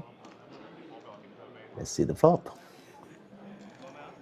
Yeah, I mean, set mining, but you're in position too versus a loose player. There's a lot of aggression you could take down as well. Given the right board. 6-7-6 might be one of those boards that favors you a little bit. Still ahead. But I think Coleman's frequency is so high that his board coverage is amazing, right? That's true. So that's true. You know, this board means nothing. Yeah.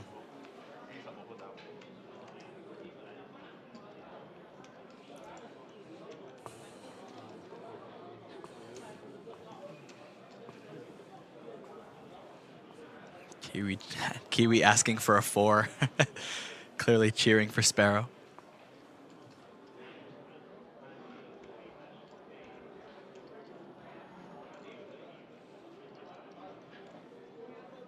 "12 outs, 53%.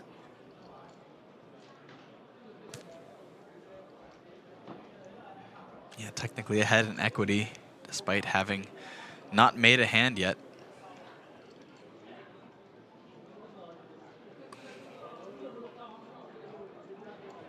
Okay, so if he knows he's got that image of opening like any combo, then he should know he can.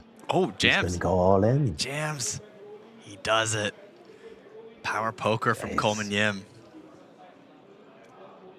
Sparrow Chung in an uncomfortable Wow. spot. Sparrow is blurred now. Oh no, he's back in focus.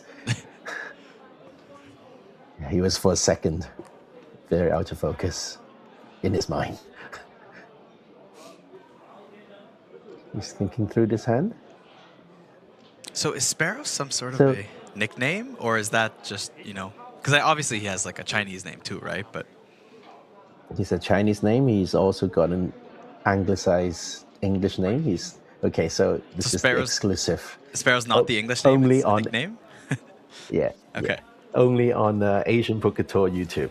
Okay, I'm gonna review All right. Oh, Sparrow's anglicized. we need one of those like entertainment blog like stingers, like do do do do do do do do do. APT exclusive, breaking news from Stephen Lai.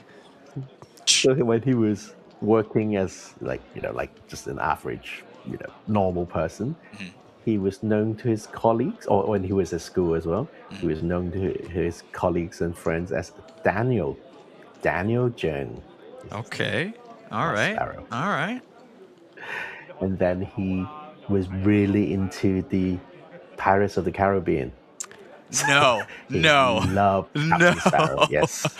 Oh Yes. So my he gosh. becomes Sparrow. That's the Sparrow it references. That's the Sparrow Yes. it references. That's Sparrow. I was Johnny Depp, picturing he a- thinks, Wow. deep down, he thinks he's like handsome, sexy boy, like Johnny Depp. I was picturing this like, you know, kind of I guess, you know, brilliant like confident bird figure like a sparrow, you know. Has some probably deeper meaning, but no, he's just Captain Jack Sparrow. He is Captain Jack Sparrow. This is the tale of Chung Sparrow. Correct. You're really trying to not get invited back to the APT, huh? Apparently, yeah. Oh, we can't do Lonely Island references now? Calvin. Okay, the perfect man. The Bong perfect bong. man has got pocket fives. Bong bong's open with pocket eights, yes. Well, we'll just see how perfect he is. Ooh, folds. Just- Not a happy fold. no. How wide does Coleman defend? Wide enough for Queen 3. This wide. All right. No. Nope. Ha! wide enough. Faked us out on that one. 揸格，如果你高格咧，我成好大啊！ On one's like, oh, I've got a huge hand. I've got a huge hand. Massive.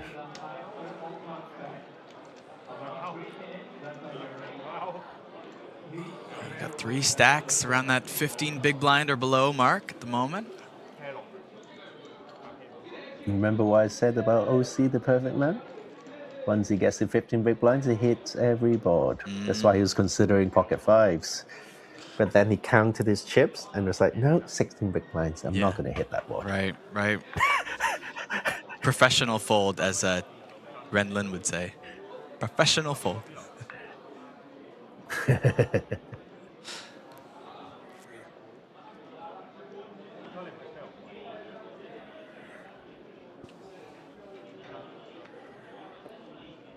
Well, he must be getting closer to 15 bigs. Yeah, Pocket he's getting very sixes. close. Never loses. Oh, goes for the Yeah, he's jam, jamming. but he's not at 15 yet. This could be tough. He's trying something new. I He's see. trying a new line.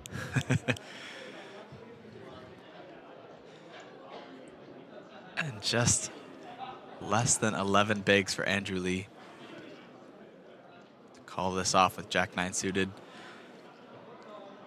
Not the best hand to call it off with, but especially given the size of Oscar's jam.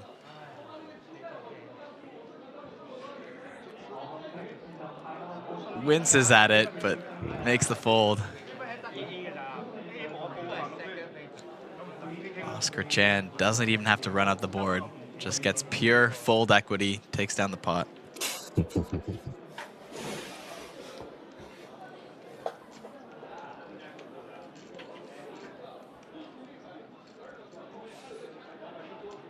I think play is going to get quite exciting because we've got all these shortish stacks that will start jamming.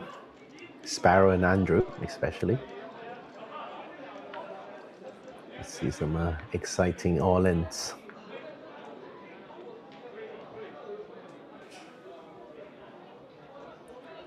But after we complete this Natural 8 Hong Kong event, don't forget to come back this evening for the Natural 8 crossing over with Gigi.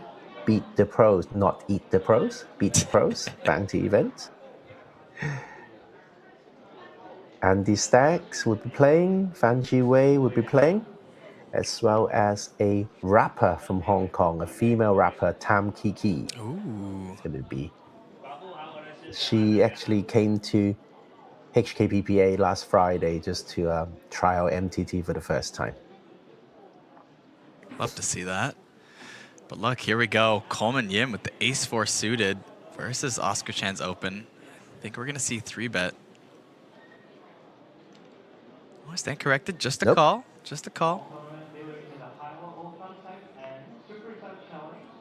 Maybe he decides Oscar Maybe he is a little doesn't too know. short.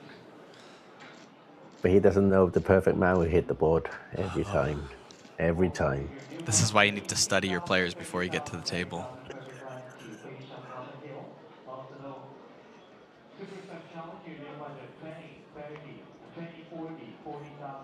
Wow, too good a price to give up, huh? Yeah.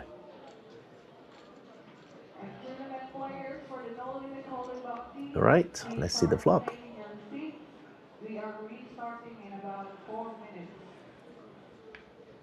Perfect man hits a gut shot. He's high ahead at the moment. It's hard to continue here. Yeah. Against two opponents. Yeah, but you get a free turn card. Try to realize some equity. 9 does not help.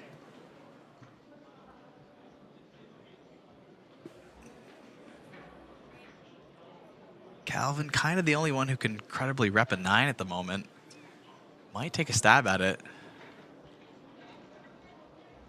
Doesn't really have too much he's drawing to. Even a 7, I think. Yeah. Might be good enough to bet, like, yeah, like 40%, maybe half pot.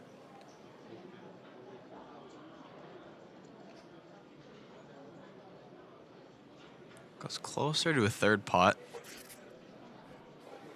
But smaller, don't hate it.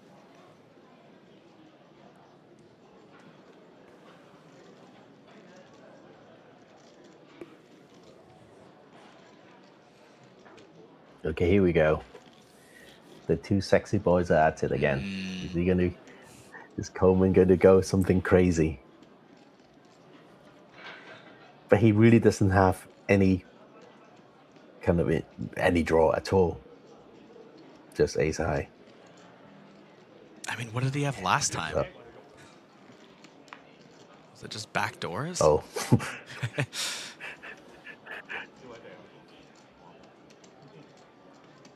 Calvin, Bong Bong takes it down.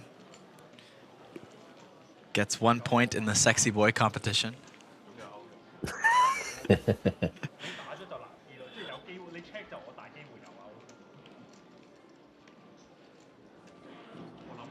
Oscar is saying, if you check that turn, I'm gonna hit the river. Yeah, right.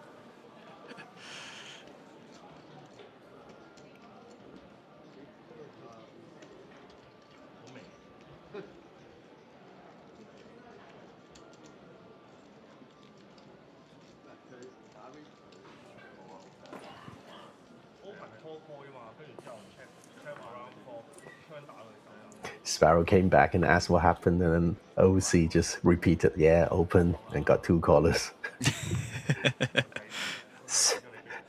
So detailed. Love it.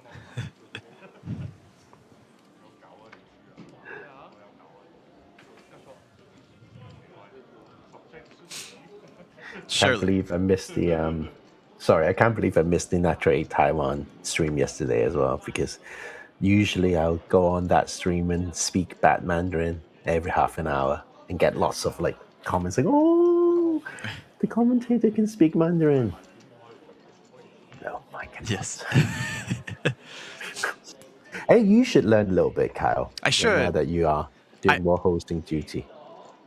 Yes, definitely. I mean, I tried to, for some of the Taiwan stops, I tried to learn a little bit, but then we had more Korean stops, and last year I also tried to learn a bit more Tagalog when we were in the Philippines, and it's a lot coming up all at once, and I keep jumping to different languages, so I might need to stick with one and try to get one down a little bit first.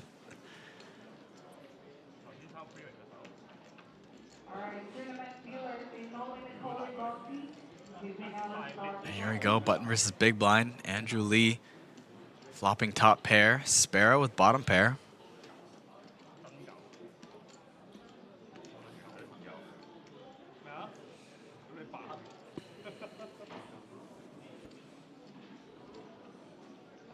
That's too big. So you bet just one big blind.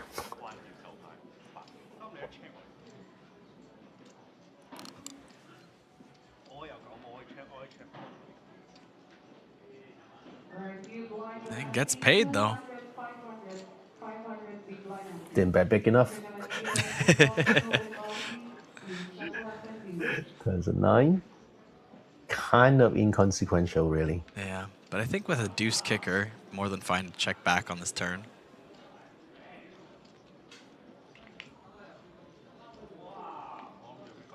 Don't really want to bloat the pot versus a better ace.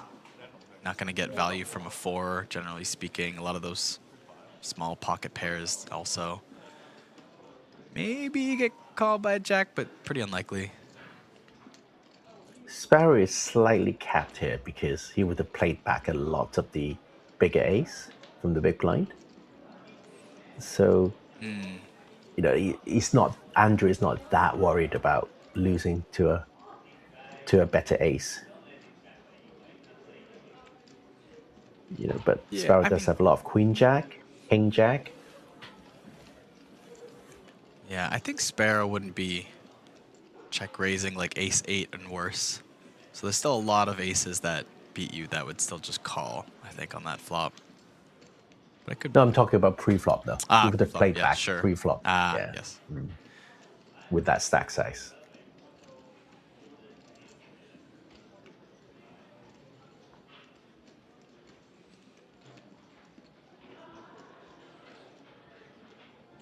Good fold. Not bad. Gets a street of value there from a pair of 4s. Can't complain about that.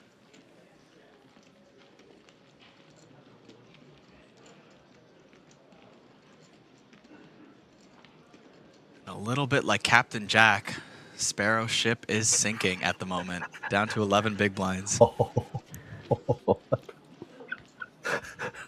wow! Now I wish I never told you the origin story. Oh, it's going to be used tremendously from here on out now.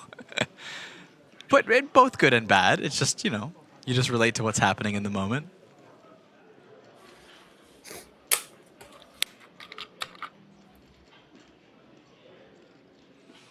Yeah, Jack Sparrow has his triumphant moments as well. Usually when you least expect it. True.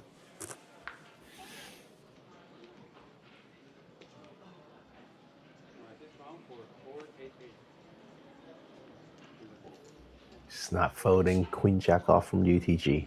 Good man. Coleman ace jack off. That's top of his range.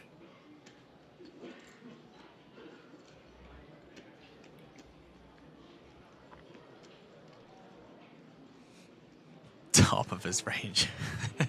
What does he do with like ace queen? The same. You're saying his range goes even higher? Whoa.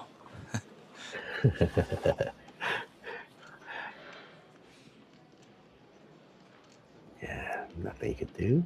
Speaking of ace queen, Ace queen off. Yeah. I mean, if these two will battle with trash hands, I can only imagine what they'll do with premiums like these. Here comes a 3-bet.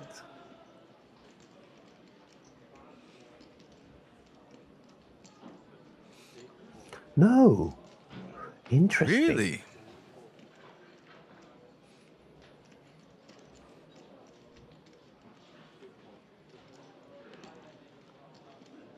Interesting. Okay, I wonder what Calvin is thinking. Because he's playing when he flats. Oh, sugar tie. Everybody hits a piece of this board. Coleman Yim with top 2. Calvin with top pair queen kicker and a very deceiving ace queen just flatting on the button. Wow, what a check from Coleman as well. Yeah.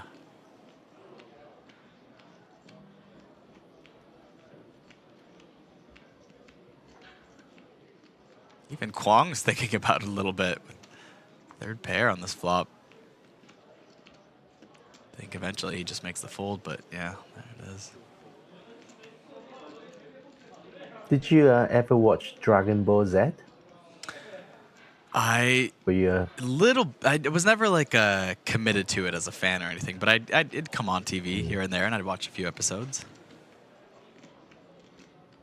because Changman Kwong has the exact same haircut as Trunk, one of the characters. Ooh.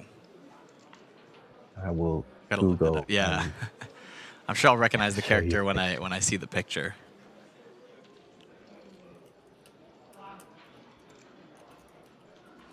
Wow, we might just see fireworks on this turn. 3 of diamonds, the perfect brick for a bunch of more chips to go in, and Coleman checks once again.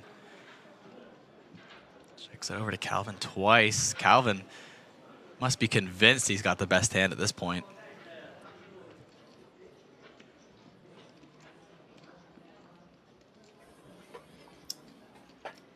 Coleman is repping a flush draw, I guess.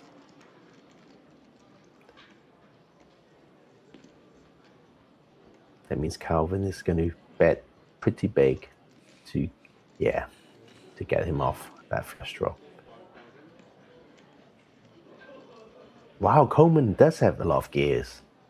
Like he does Yeah, no kidding. change around a little bit. Mm. Yeah, very quickly standing out. I mean, I know he was chip leader coming in, but it almost seemed like that was going to disappear from him very quickly with the aggression and his chip stack dwindling early in this tournament. But with his continued aggression and these, not just pure aggression, but timed plays of passiveness as well. Like, it's kind of standing out. He's going to go all in. Yeah, he's going to go all in. Yeah. Yes. And I think he's going to get snapped off. Just to complete that story. Mhm.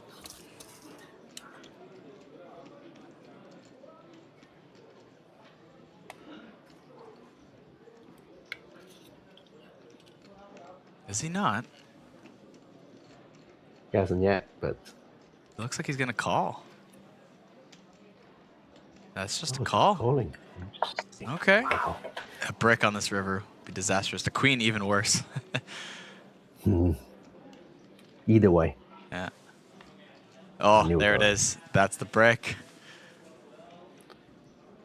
Well done, Bong Bong. GG. All the way to Calvin Poon. Jeju for 6th place finish. Yeah.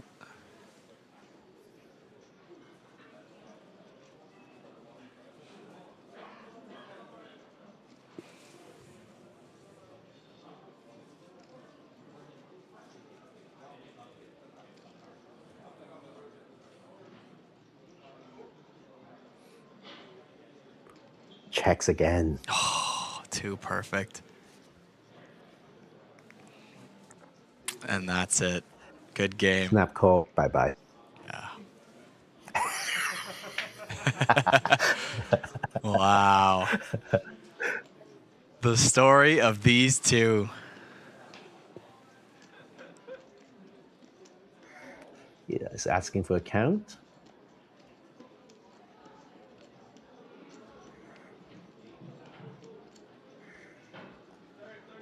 Yeah, and then it gets a call.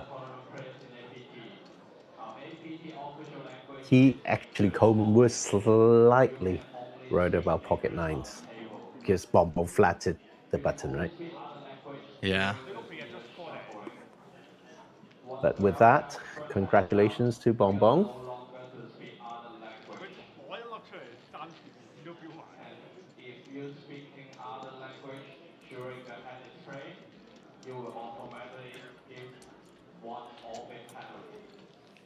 Now that was some high caliber poker between those two. Very exciting to see. Wow. Of course, though, you know, congratulations, Bong Bong, not leaving empty-handed.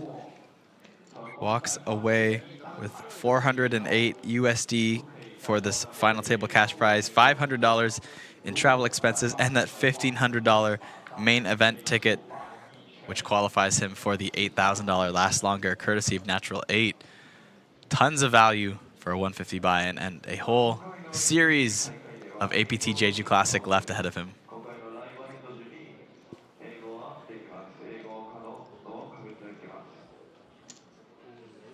Well, I've got the list of events that he's planning to play Oh, yes. because he's selling his action, right? There you go. There you go.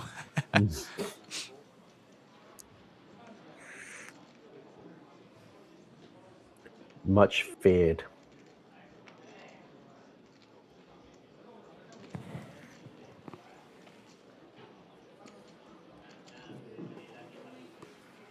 OC with his 15 big blinds is hoping to hit 9 or 6.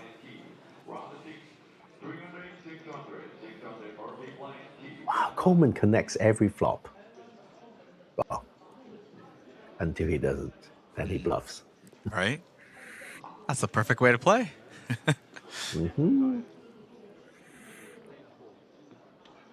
Coleman Yim starting to walk away with this tournament. 650,000 in chips.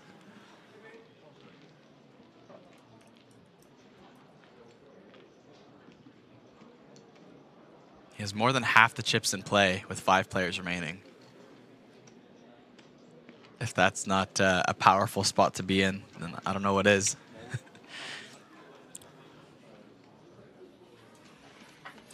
Well, end of the revolution maybe is needed. Maybe. Say you want a revolution, well, you know. It's back to the USSR. You know how lucky you are, boy. Boy. I was playing yesterday, and then I randomly listened to a YouTube video talking about the making of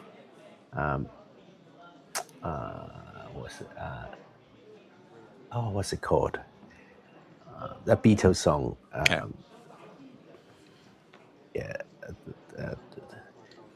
I heard the news today. Oh boy, A Day in a Life. A Day in the Life. Yeah. Wow, what a fantastic journey of making that happen. There was one really funny story of George Martin, the producer, saying, so in the middle there was like a 24-bar instrumental interlude, and he said they couldn't afford a full orchestra to record it. So Ringo suggested, why don't we hire half an orchestra and overdub? Genius. Absolutely genius. Typical Ringo. Oh my god. Well, there you go. Oscar Chan gets away with one there. Jams King 8 suited for 10 bigs. Not only picks up the blinds, but picks up the open from Kwong as well. So nearly chipping up, basically chipping up 45% of his stack there with a steal. Okay, I'm looking at the comments on the Cantonese channel. So a lady won the Thai event yesterday, huh? Was it Yes. a Yes. Yeah. female player? Oh, wow. Yeah. Milky. Good. Milky RCD. Yeah, she came in as the short stack of the 6 players, and then ended up taking down the whole thing. And I believe she only had 1 cash on her handed mob for $600. I was going to say sounds like you, but that's not true. Because No. you had that bottle of holy water. Yeah, right? 9-7 off. Of course, that's an open. I gotta say, I did use a different card protector for one tournament this series, though. And how did that go?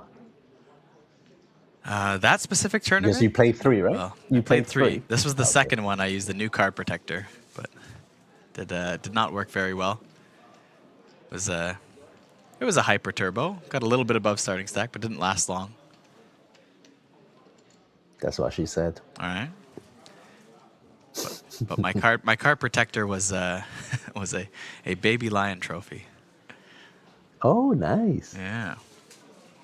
Very nice. Won the night before, so I figured why not spin back the same event, use it as a card protector Wait.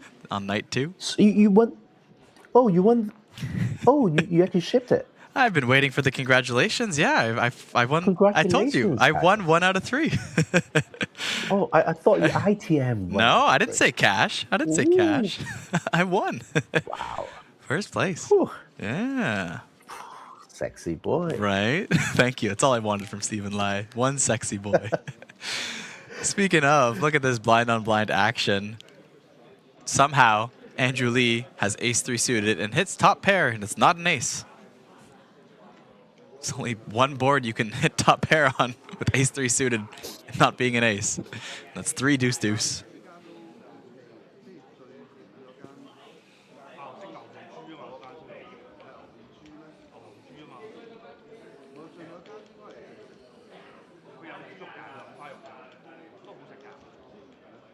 Yeah, There you go. easy jam. Has best pair, best kicker, and there shouldn't really be many deuces in Coleman's range. Classic stop and go. 我講嗰間，sorry，我講嗰間好食咯。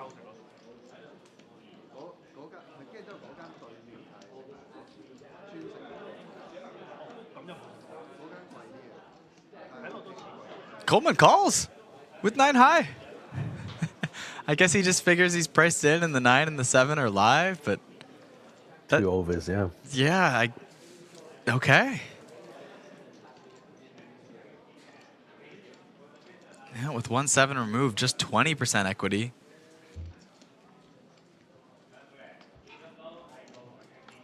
Easy come, easy And go. there's a 7. Needs to fade an ace and a 3 to eliminate Andrew Lee. And this thing is almost over. Coleman Yim takes out another one. And Andrew Lee has been eliminated in 5th place. I'm going to refer back to the comment from Eric earlier. That's how you get to the final table of the Natural 8 Hong Kong event. And it is working out for Mr. Coleman Yim. Andrew Lee, congratulations, though. Once again, not empty-handed, sir. $500 in cash prize money, $500 in travel expenses, and a $1,500 main event ticket, qualifying you for the $8,000 Natural 8 Last Longer in the main event. I just noticed Oscar Chan is right on the spot. 15 big lines. Here we go. Not bad, not bad. The magic will happen now. Right? Yeah, Coleman Yim with 750,000 chips. I think there's only about 12K in play, or sorry, 1.2 million in play.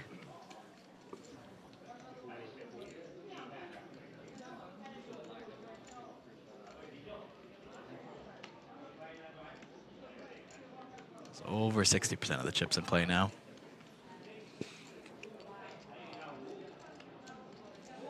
Yeah, Stephen, first tournament of the series. It was a hyper turbo, super hyper, I should say. 5-minute blind levels, but ran pretty pure. I think I was probably a top 5 stack the whole tournament.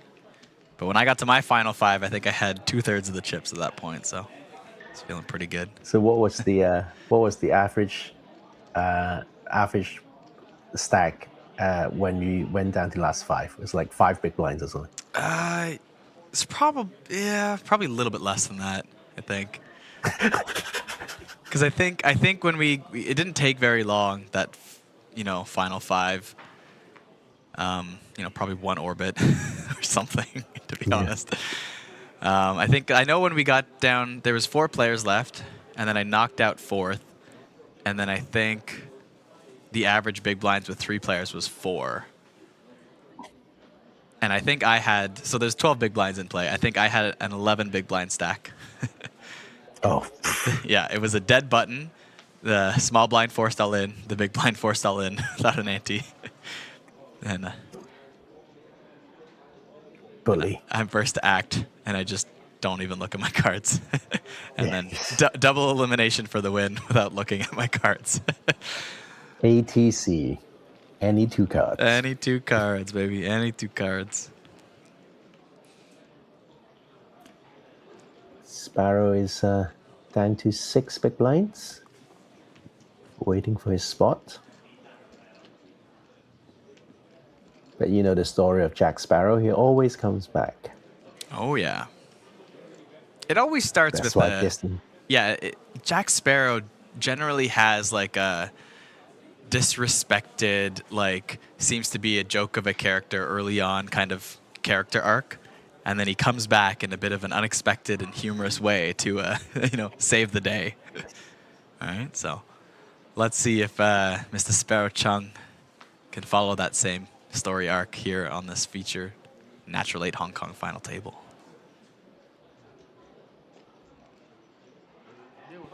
Yep. The comeback begins. 9-7 suited in the middle, 6.2 bigs. Gets a king to fold, and he might just get the Robbie to fold too. We got the slow, as close to a Baccarat peel as you can do with poker cards. That was a classic Hong Kong movie reference. God of Gamblers, right? Just like looking at your cards like this. Ooh, I've never seen that one. Okay, that's from that movie, eh? Yeah. That's how I peeled my win too. Oh, is that right? Yeah. Well, because it's you're in blind, right? I was like, just put them up. Everyone's looking slow because I peeled over. I had Queen 3, and the 3 was the card on top, so you could see the 3 first, and I went, uh oh. And then I saw a letter.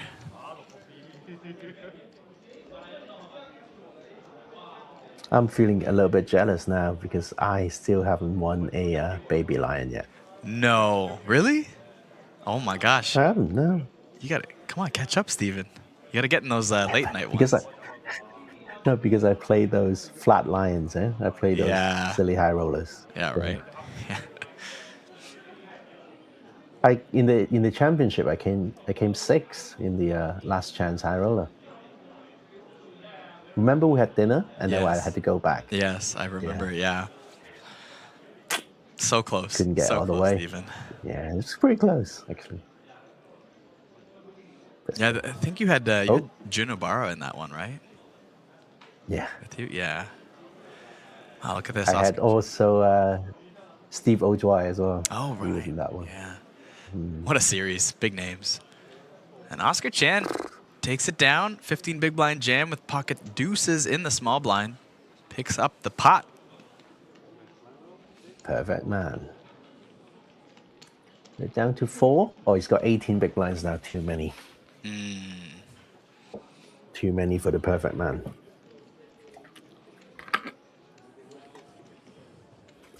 I wonder what Coleman is going to do now with that huge stack. Would he let the short stacks consolidate first before he goes, or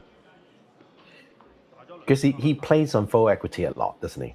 So if he keeps jamming into like 15 big blinds, 18 big blinds. Yeah. He won't. Yeah, and you know, So he might let the stacks you consolidate a little bit. forget how powerful fold equity is, you know? And it kind of came up as a conversation with Vidur yesterday. Ooh, Oh, wow. ace king off. Coleman, yeah, Coleman, no hesitation. Triangle immediately. But now action for Mr. Yim.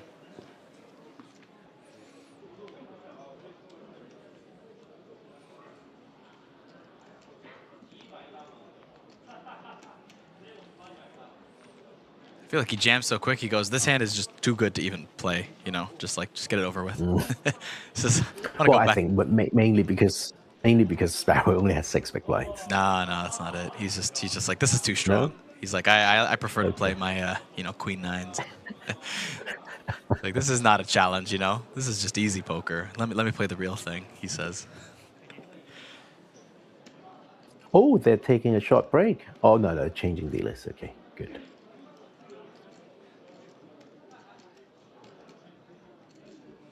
Erica is back. I think we still got another blind level or so till the next break.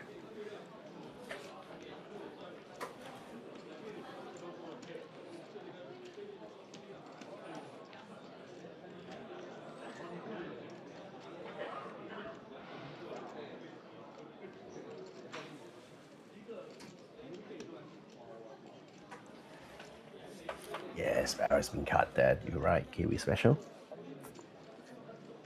But you know, he sits there patiently. One of the specialities of Sparrow is that he's constantly on his phone, just like doom scrolling all over the place. But on a streaming table, he can't. Yeah, right. Hui Johnson says that Coleman Yim is the chosen one. Yes, he's the chosen one. Johnson Hui, 692. Johnson Hui.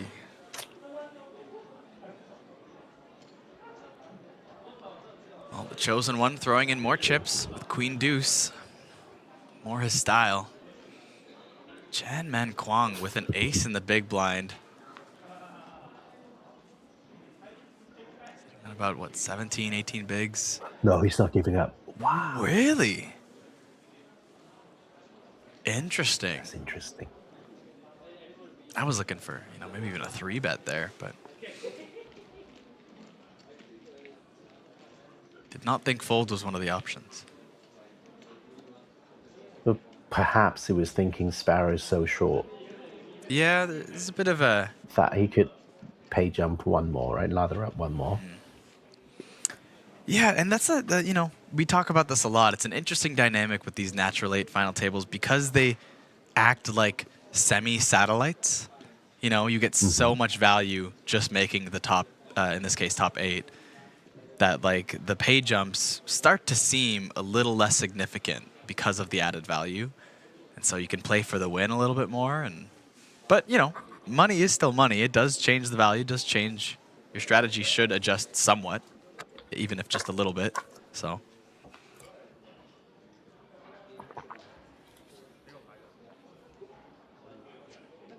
Queen 10 suited. That's the hand for Sparrow.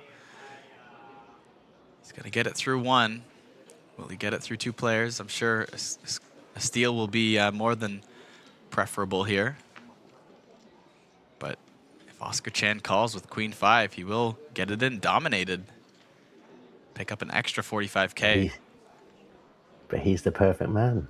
Uh-oh. Oh, he gives it up. The perfect man knows when the timing is perfect. Perfect man can't just call and hit. Perfect man has to know when to fold, too. Perfect man has to know how to treat a woman right, Stephen. Perfect man needs to know how to be there for you when you need him.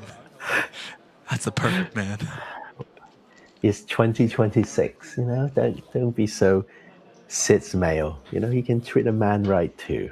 You know, it's okay. Yeah, but we're talking about the perfect man right now. Yeah, the perfect man could be a perfectly homosexual man. You know, Yeah. it's fine. Still have to treat him right. Doesn't matter. Doesn't matter who you're treating right. Still got to treat the perfect man.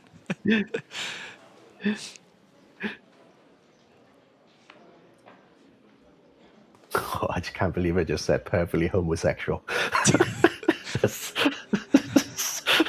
God I loves you, apologize Stephen. to the There we viewers. go. All right. Lockmine chat says they've got OC pulling off a late comeback to take the crown. Let's see. I mean, if he lives up to his name, could be. Could be. I personally think Yim has just got this down, his style of play with that big chip lead. It's going to take a lot to steal that away from him.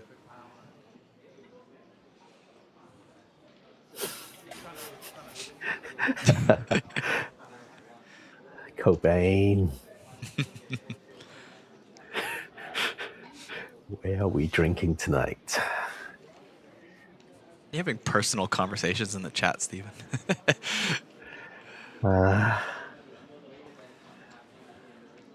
If I was Coleman, I'll just flat. Mm. In position. Yeah. There it is. Makes the call. 72K in the middle. 121 behind effective. Go to the flop. 2, 3, 4. Top pair for Coleman Yim. Jack 4 suited. There's the gut shot for OC.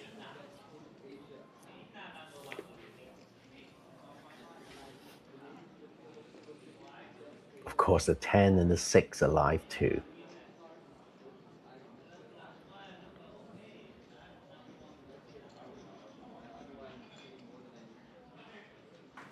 Throws in this tiny bit.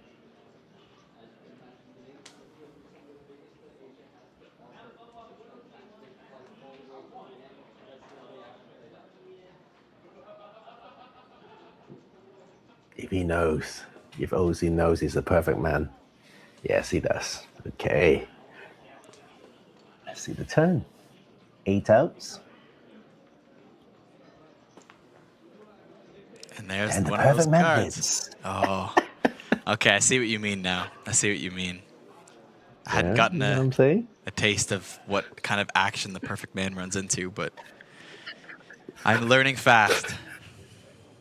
He's just that the MCU is going to introduce a new character, the perfect man. Doesn't have any, no gray strings, no X-ray vision, just hits the board. Just hits the board. I mean, now that's a superhero movie I'd watch.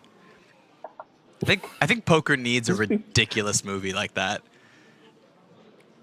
They already have some ridiculous card scenes in, like, sometimes those James Bond movies, or even even some of those Rounders card scenes, right? That are a little bit ridiculous sometimes.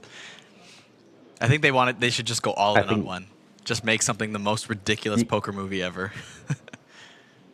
You can't top what happened in the Casino Royale, right? When they show down like full house versus quads versus straight flush.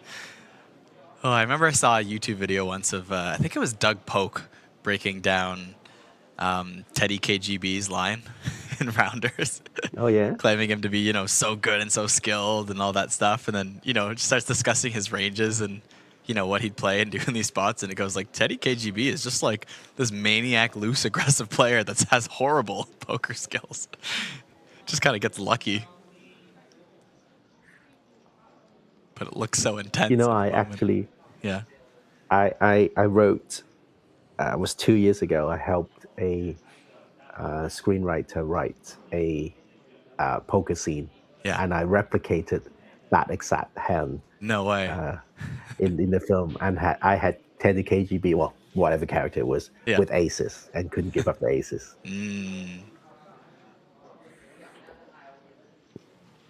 I like that you referenced another poker's movie scene. Yeah.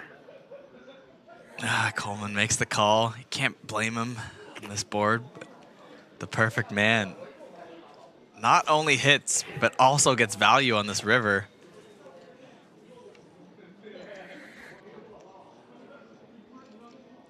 Well done, OC. Well done. He is the perfect man.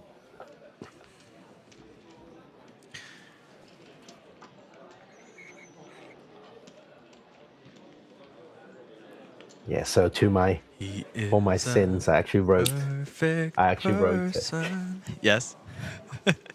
I actually wrote a poker scene for a movie. How about that? I For love that. Claim to Fame. That's a great little piece of the resume there. Poker scene in a movie. Very exciting. In fact, in that same film, I made an appearance. So it was an underground gambling den, Yeah. and I was the policeman raiding that Amazing. gambling den as well. Amazing. Of course you were. Of course you were. And then anyone who's familiar with the Hong Kong poker scene just laughed so much because, me being the policeman raiding Yes. a poker game.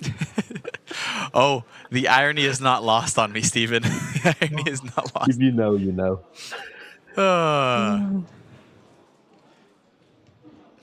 That's amazing. Really helps, sell your credibility as a stand-up guy, I think, playing that role.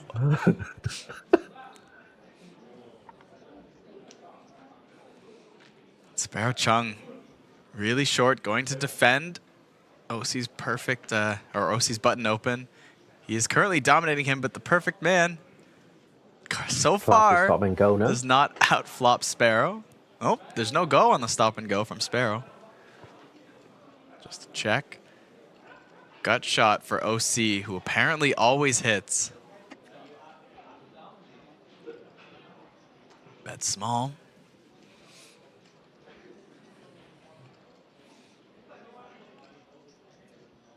I mean, Sparrow rips it in. Classic stop and go.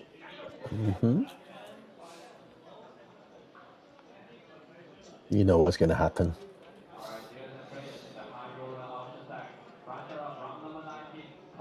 Yeah, I like the check first instead of just actually using it as a traditional stop and go. Get a little bit extra value for hands that'll just c-bet small that have nothing.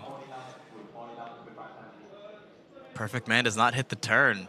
Will he find one of the 4 kings on this river? Or will Captain Jack Sparrow come back? They have 5 community cards. Come on. Oh my goodness.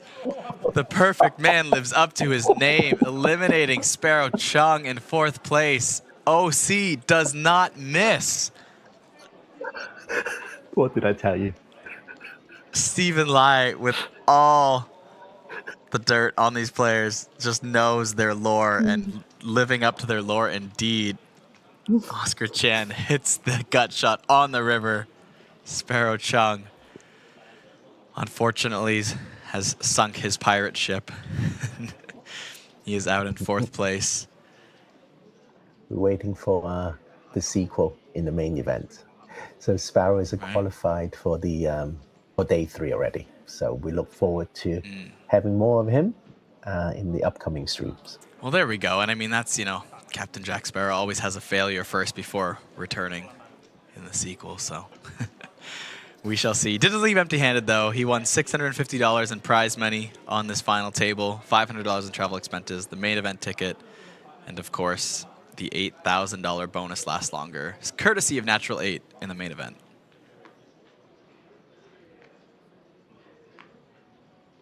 I'm going to make a bold prediction.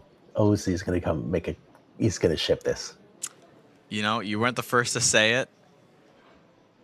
Who was guessing it? Was it Lokma in the chat? Yeah, guessed that as well. I was skeptical. I think I mean, I'm still on Team Coleman, which I think I was. He's clearly a massive chip leader now, but even when he had lost a bunch of chips there, it was kind of my guess. I think I'm still sticking with Coleman Yim, but wow, look at this. Ooh. Set up hand. Chen Men Kwang. There's no choice. You got to jam here. And there it is, all in. Oscar Chan not going anywhere. Coleman should get out of the way. And the perfect man just might get another knockout. Here's a question for you. What would you do if you were OC in this spot? Flatting or jamming or rejamming? I think I'm rejamming. Just because you're not really folding to a jam if you call here, and then maybe you incentivize like just giving them a bit of a better price. You incentivize them to see a flop, and if it comes like ace king, ace queen, now all of a sudden you hate your life on this flop. Whereas like, you know, maybe you just either get a little bit more fold equity out of it, and you don't have to worry about being in an uncomfortable spot post flop as well. So I like the all-in. The perfect man. Let's see if he lives up. Manifesting his perfection. I mean, 2 knockouts in a row, it would be wild.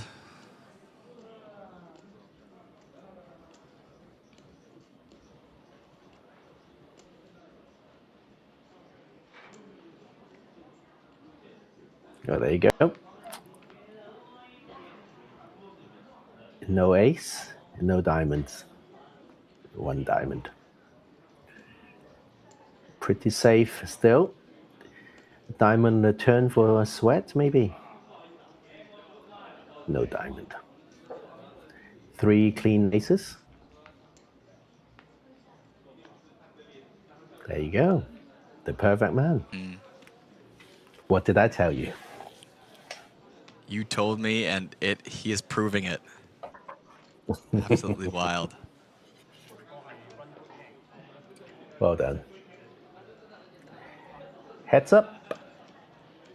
Are they going to take a short break before the heads up, or we're just going to continue? It seems they're going to just continue, huh? I think so. I think they have also, yeah, I don't think they do in these natural 8 events. They don't set it up as much, but I think we have an actual break coming up in the blind levels anyways, so. Usually just kind of put out the trophy for these heads up ones. Wow, this heads up match is going to be so deep. Over 50 bigs average.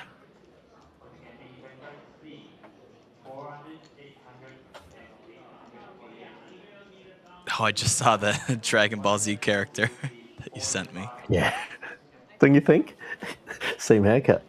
Who was it supposed to be? Trunk. Oh. No, sorry. The character was supposed to be the same haircut as... That's the guy who just busted. Chan okay. Manlock. Kwon. Wait, I want to take a look back at him now. Go back here to the elimination video. I guess so. But ignore the blue hair because Yeah, of course. Blue hair doesn't exist. Yeah. Well, I mean, I wouldn't say never, but Well, it's 2026 after all. yeah.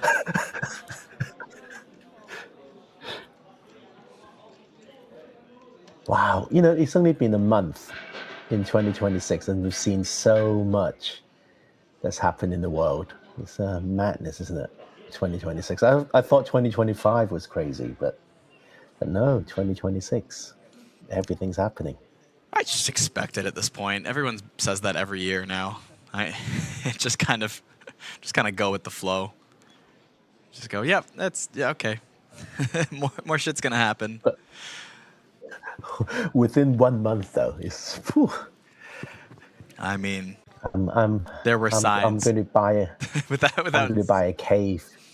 I'm going to buy a cave somewhere and live in it. Oh, if I could afford a cave, sure, it'd be great. But nonetheless, I just will go home and keep playing some music and pretend life is good in those few hours of partying. How's your hockey team doing this year? It's been interesting. I don't follow it, so yeah. It's not big. Yes, no. It started off very promising, and then suddenly took a turn, went downhill. Our star goalie went through a bit of a mental health crisis and just left the team for a while. And then we had, for some reason, we have to be the most dramatic team in the hockey league. And there was a big false rumor going around about affairs around the whole hockey team that ended up all being false, but everyone was spreading it for about a week or so. And that didn't help because he left for mental health reasons and then had to deal with these false rumors suddenly. And it was like, it was just brutal. But he's suddenly back. He took a few weeks off and then he came back and suddenly he's playing way better than he has been all season. He wasn't really looking like a star goalie all year, which was surprising. And he was very expensive to not be playing like a star goalie. So come back and suddenly we're winning again, and we have some catching up to do if we want to be in the postseason this year. But So still a chance for playoffs, huh? definitely, yeah. We're gonna have to. Oh, lost power over here. 4 juice of diamonds. It seems we have lost Kyle. He's lost power. Flatting from the button. 4 juice suited. 5-4 should see the flop. Goes crazy. He is going crazy. Good stuff.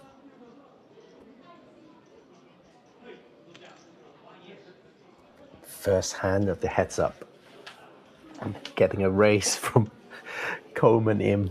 5-4 offsuit. Sorry about that. Fold this. That's okay. I've been commentating quietly. Oh, man.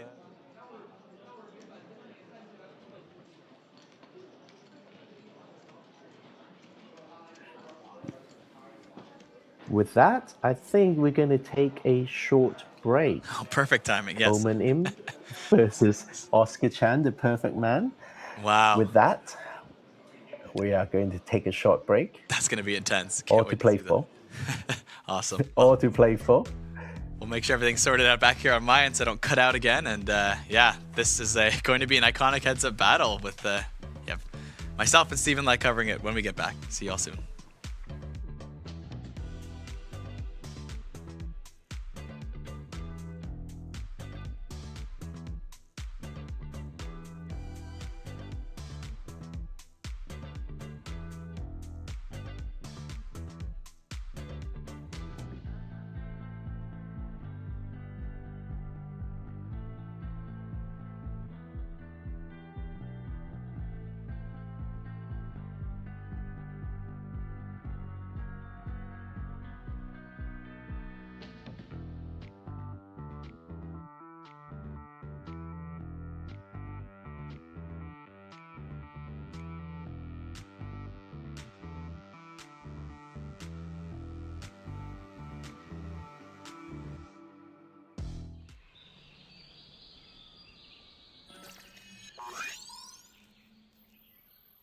Welcome to Asia's largest online poker room. Our next generation poker software is now initiating.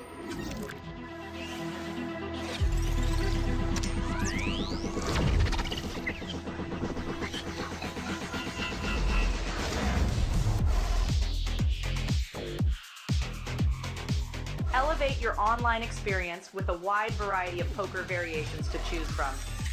Get fully immersed with fun and social features.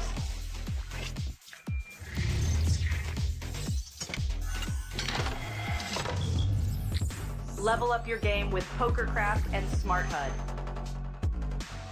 Unlock a wealth of rewards including cashback, bonuses, and jackpots.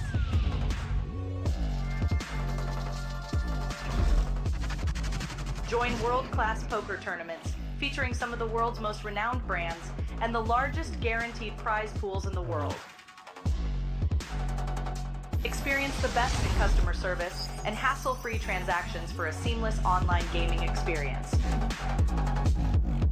With online poker available on all your devices, you'll be able to play your favorite games anytime, anywhere.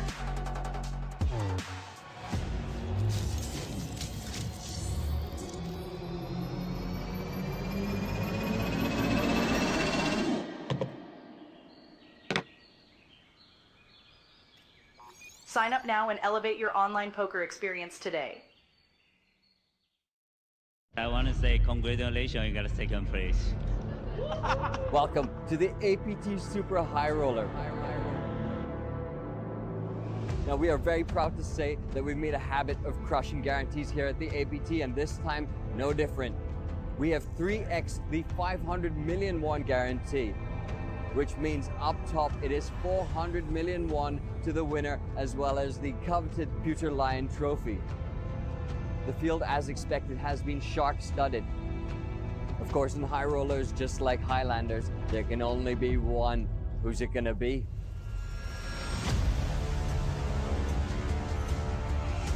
In the end, heads up was between Nakai Ryuta from Japan and Tony Lin from China. Oh no, he made the call. Tony Lin Ren is your super high roller champion. 这个奖杯对我来说真的意义特别重大，因为我第一次看到 APT 这个奖杯，我就特别喜欢。APT 奖杯应该是这世界上做的最好看的奖杯，我相信所有的扑克玩家都想要 APT 这个大狮子的奖杯。剩3个人的时候，我只剩2个 BB 了，我 N 体付完，大盲付完只剩1点几，然后别人推我 all in， 然后拿着7-2同花。 这概率上是一定要 call 的，如果数学上这手牌是一定要 call 的，没有弃牌率。但我想了特别久，我觉得我不希望去就是赔率多好或者超过多好，但是我相信领先别人的牌去 call 别人，所以我弃掉那手牌，然后后面就有如神助，就一直来牌，然后我就运气也很好，所以今天的感觉太棒了。这马量够夺冠，够夺冠了。对，12个小时以前我就说，因为有军马，然后我就开玩笑说。 军马就够夺冠了，然后就其实一直抱着这个信念，然后我也是极度的自信。你相信自己能赢，你最后就一定能赢。我觉得那个 APT 就是一届比一届好，我相信 APT 的每一站一定是比上一站更好，所以已经太好了，不需要再好了。我觉得今年应该我会拿到我生涯最高的奖金，也会拿到年度最佳牌手。现在感觉自己强得可怕。我相信你。虽然我只能得到 min cap， 但我也有可能得到最大奖金。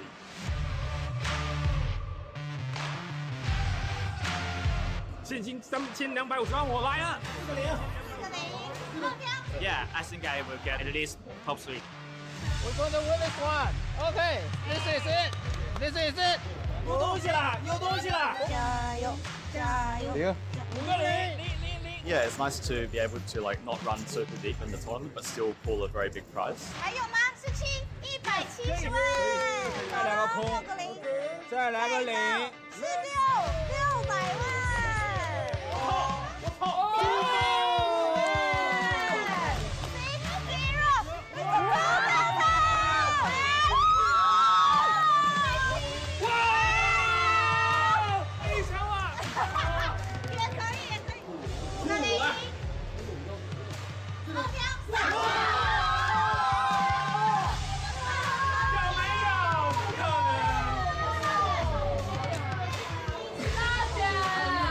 想说应该不会是我吧，可是还是抽到了，也是很 lucky。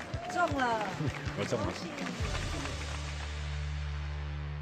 Kwang Junyu was falling behind in a heads-up battle when he found a spot to commit his stack and get a fold out of his opponent. This hand was pivotal in helping him secure the win.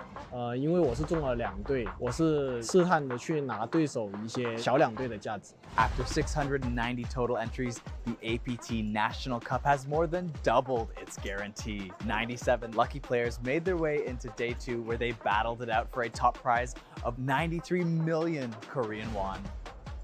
赢得这个冠军的话，其实是很幸运的吧。除了这个 VP，其实在这之前，我并没有取得过太多的奖金和成绩。今天在 APT 的开幕赛里面赢了9700万韩元的奖金，然后也是对自己学习扑克的这一路以来的一个肯定，我还是挺开心的。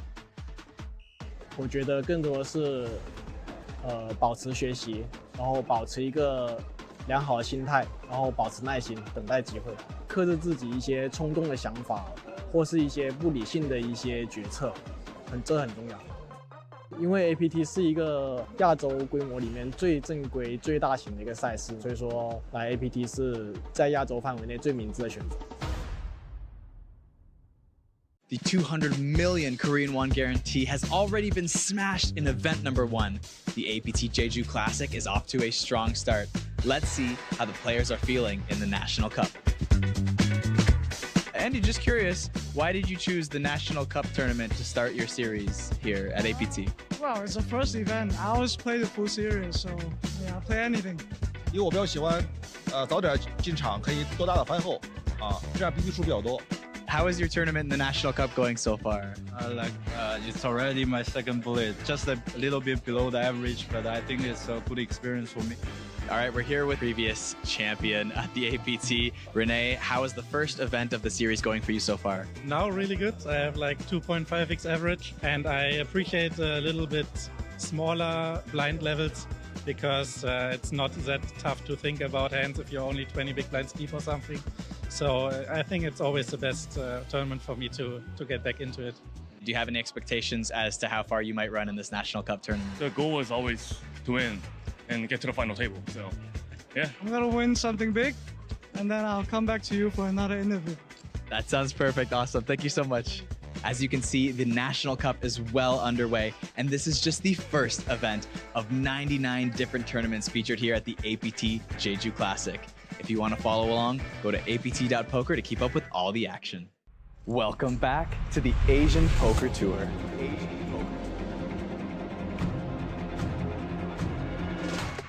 APT 济州站经典赛2026今天正式开打，同时也是 APT 巡回赛20周年第一个巡回系列赛。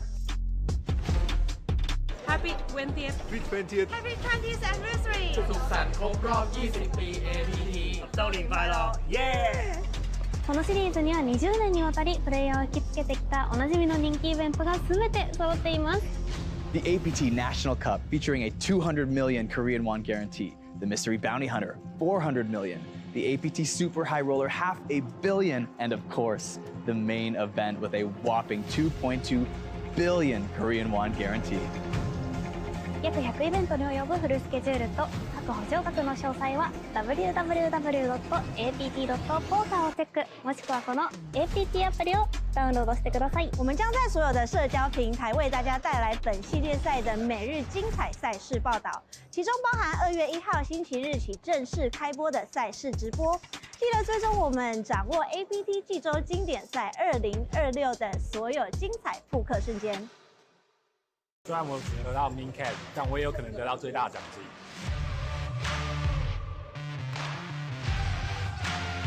现金3250万，我来了。Yeah, I think I will get at least top 3.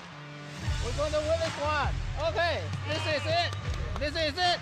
有东西啦，有东西啦！加油，加油！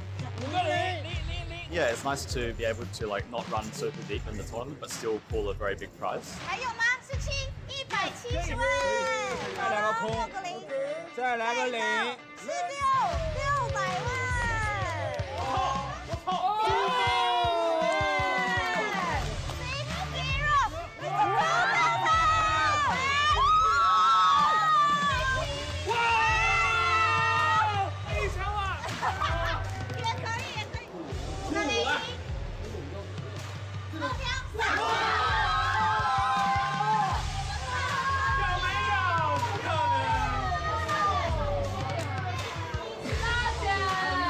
想说应该不会是我吧，可是还是抽到了，也是很 lucky。中了，我中了。I want to say.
With me is PocketKyles. Hello, Kyle.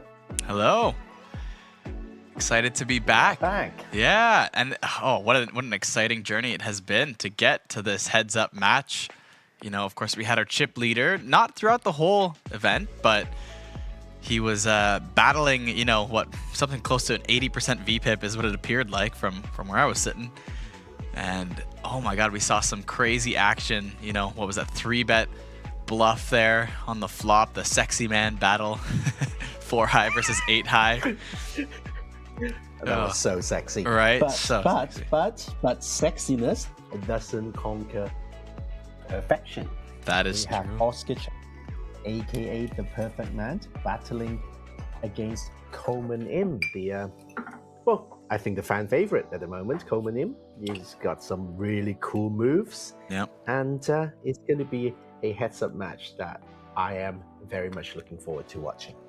Oh, yeah, it's very exciting. And we got here so quickly. It seemed like the eliminations were taking forever. Everyone was battling for their spots. No one was really being eliminated that quickly. And then suddenly, the perfect man you'd been talking about all our morning long, I guess, here in Jeju, was, you know, just quietly waiting for the spot to be in. And then he just gets 2 knockouts in a row. We go from 4 players to heads up in 2 hands. And here we are, suddenly, Oscar Chan builds a stack back up, and we now have got a very fun heads-up battle. What did I tell you? The perfect man reaches his perfection when he gets to 15 big blinds. And that's it, right? He knew his spot, he found it, and here we are. He's built up a stack for heads up. Back to the some stats for the Natural 8 Hong Kong event. All these players, they played through Natural 8, and they played an online event, 119 entries. And then all the way down, they played down to the last 8. The last 8 players got their travel expenses paid for, got the main event ticket, and get a chance to play at this beautiful streaming table. Yes, definitely. I was going to say this sexy sexy streaming table. Oh, well, there you have it. Coleman Yim still the chip leader at the moment, 680K, good for about 57 big blinds. But Oscar Chan, with those 2 eliminations, has caught up quickly, over $500,000 in chips for himself, 45 big blinds, just about a 7 big blind difference, or sorry, just about a 12 big blind difference between the 2 stacks. Not too shabby for a heads-up battle. Yeah. Here we go, hand number 1 of heads up. All these Tiffany blue chips. Very beautiful. 4-3 suited, 4-3 off. It's time to defend. Let's see the flop. The perfect man doesn't know he's hugely dominated.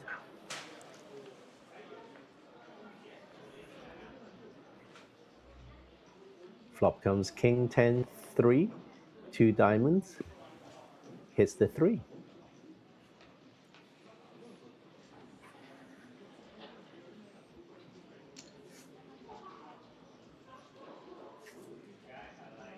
Coleman bets. Just getting a call from OC there. Pretty standard. When you hit a pair and heads up, you're not giving up, right? Turns a queen. Gives Coleman a gut shot as well as that ace. Oh, but a quick check back despite the picking up the equity. 9 does bring in a 4-liner to the straight. As well as the front door flush. OC might block back here, actually.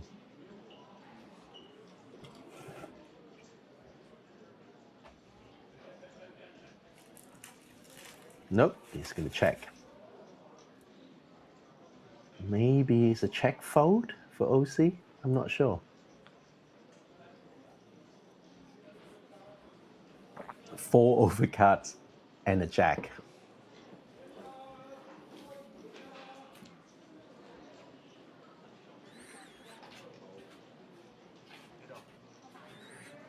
Puts in a a chunky bet there.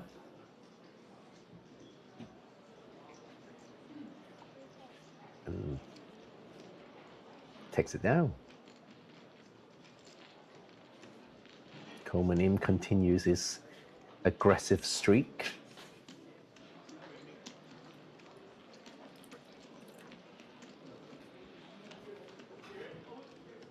The gap slightly widens.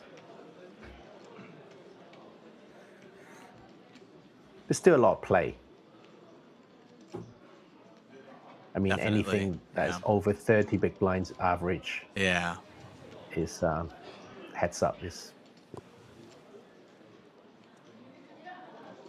And we know. So who have you got? Coleman Yim Who have you loves got to then? play. Have you got OC or Coleman? I mean, I can't change it now. I had Coleman from the early parts of the early stages of this feature table. So if I switch now, I'm just a coward. You know what I mean? Even against perfection. But you know what? I had OC all the way. OC's perfect. Did you? Over Sparrow? Well, yeah, you had OC the whole time? Yeah. I don't know. That kind of came out a little later, I think, but maybe. I'm contractually obliged to support Sparrow. Ah, I see. Fair enough. Yeah. Well, you know, I think OC's perfection comes in the form of hitting, right?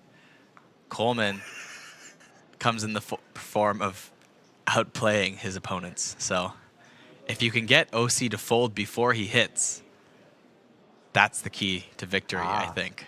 And I think Coleman stands a chance at beating perfection. So, you know, because he hit a head-to-hit on the river that hand, right? So if you can get fold equity out of OC, that's how you take him down. One big blind bet, the pair of fives for Coleman Yim, out flopping Oscar Chan just barely. Oscar hitting bottom pair with a pair of fours, makes the call. Perfect man has not hit yet, and Coleman Yim also picks up backdoor flush draw coming in. A weak one, just the 5 of clubs, but some added insurance heads up. But you will notice that OC does hit every hand. Like hits the board every hand. There's no not hitting. Yeah, but hitting something on a board when your opponent hits better, that can't be perfection. That's almost worse. You got reverse implied odds going on there. Nobody wants that. Yeah, but in OC's mind, he doesn't know. You know, his opponents also hit, right? He just hits. So I don't know if that's the perfect man then. Kind of just an all right man, you know? Just an all right man. I mean, if you hit, but you don't out-hit your opponent, then I don't know. It's not perfect. It's good. True. You're still going to hit call more. him the so-so man? The so-so man. I like it. OC So-so the so-so man. Or OC, just a man. OC. An average man. A regular man. Regular man. Just man at that point. Just OC? What's his nickname? Man. Man. Just man. OC, man. Why do you call him that? Because he's just, you know, a guy. Watch when he gets down to 15 big blinds. Oh, that's true. See, I forgot. This is not in perfection territory. That's why. But then how's he ever going to win? He's going to have to wait till the blinds go up, till they're both under 15 bigs to, like, take him out. So he's got to play the long game now. Why is that a problem? Yeah, no, good point. But I mean, in the meantime, you might, you know, what if you get stacked when you have 20 bigs? You've lost your superpower.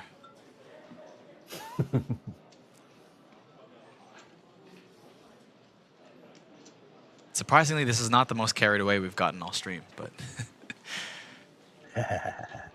By the way, just a reminder. So, before 2025, OC has never won a tournament before. He always got to like top 3, heads up, etc., but never shipped anything. And then in 2025, I think he shipped like 5 events, 6 events, or something like that. Amazing. So sorry, which 25 versus. what is his first Chinese name? Because I had two Chans up on this table, and I'm not sure which one Oscar Chan is, to be honest. Oscar Chan is Run Good Hang.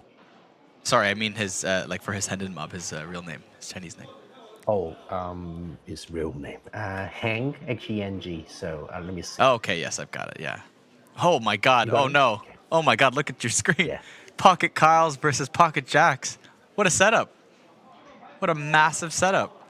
They're so deep, but this could get wild here. The perfect man just flats on the button. Sneaky, sneaky. Coleman Yim thinks he's taking advantage of the situation with Pocket Jacks. OC can't believe his luck. Flats facing a raise.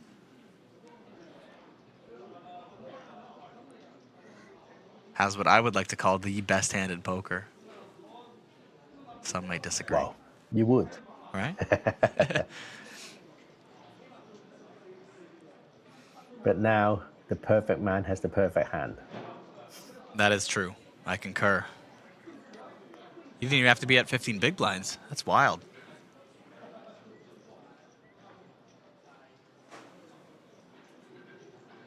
We bet 130K. It's about 8 bigs.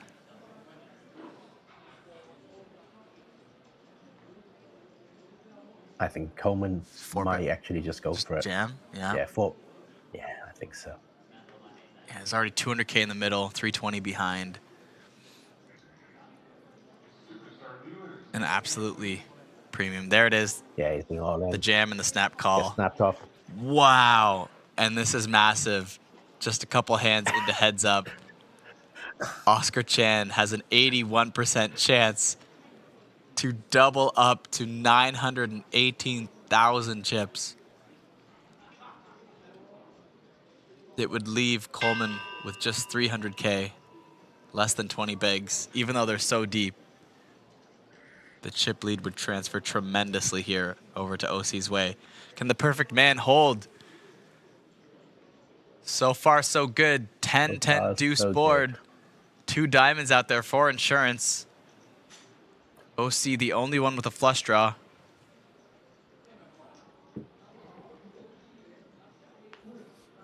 $10 on the turn.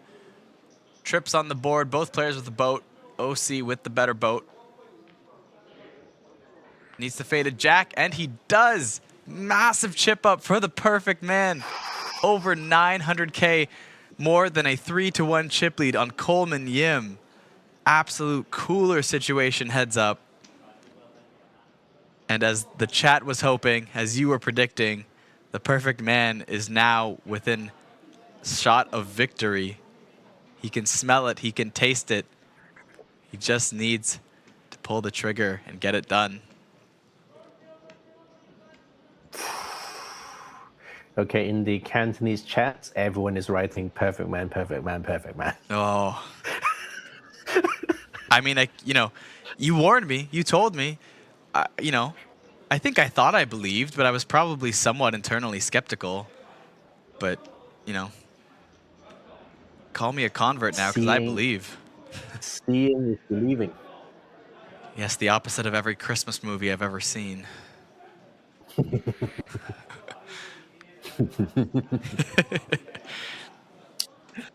Well, you've been watching Home Alone and Die Hard a lot, or what? Seeing is believing. What was that? What was that movie from? They would always say that. Was it Santa Claus, the movie? I think. Seeing isn't believing. Believing is seeing. Seeing is believing. Let me just Google. Yeah, seeing isn't believing. Believing is seeing. Work. I think it's Santa Claus, the movie. Is it? I mean, I know Christmas was a while ago, but they still have the Christmas decorations up here at the resort here in Jeju. So I'm going to call it a Christmas miracle, this spin up from OC. It's the Polar Express. The Polar Express. It's the Polar Express, really? Interesting. Okay. According to Google. That makes sense. Yeah, that sounds right.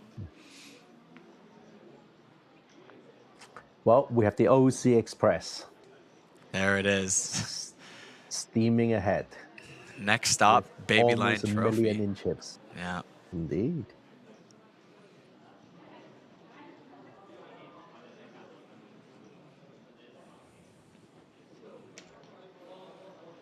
Coleman would not stop. Jack 6 off.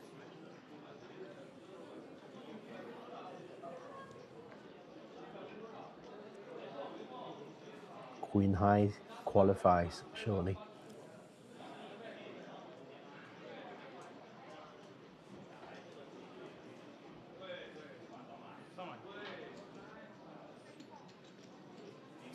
They're just speaking Cantonese now at the table because both players, including the dealer, all three of them speak Cantonese.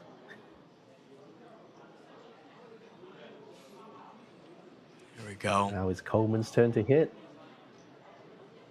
See, have you noticed? Oscar hits every board. You are correct. You are correct. Seeing is believing. No, believing is seeing. Indeed.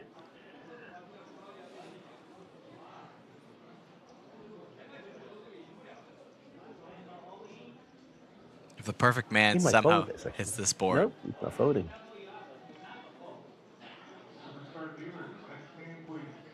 Seeing is folding.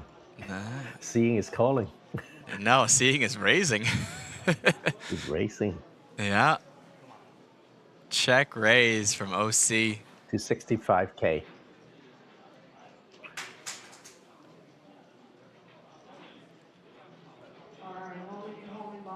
Coleman Yim with second pair, rag kicker.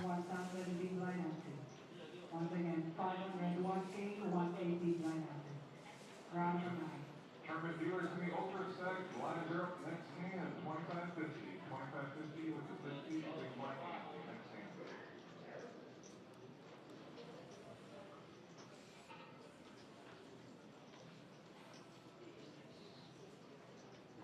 Oh, wow. Wow. There you go. Gets a jack to fold. The perfect man not only hits, but can outplay their opponent post-flop as well. Closing in on that 4-1 chip lead. OC might just run away with this and never look back. Victory is in sight.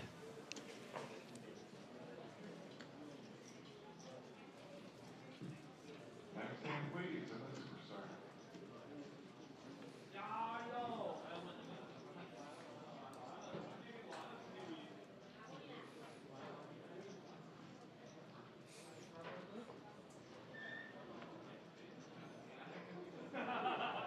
The perfect man wearing the perfect Black Bay 58 watch. That's his, so me and OC, we talk about watches quite a lot. Yeah. And then this one is his lucky watch. Black Bay 58. Well, we might just see a jam here from Yim. The lucky watch not going to be good enough for this hand.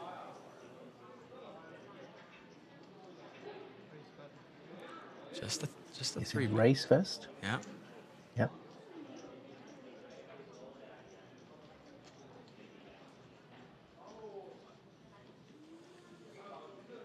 He's going to walk away. Yep.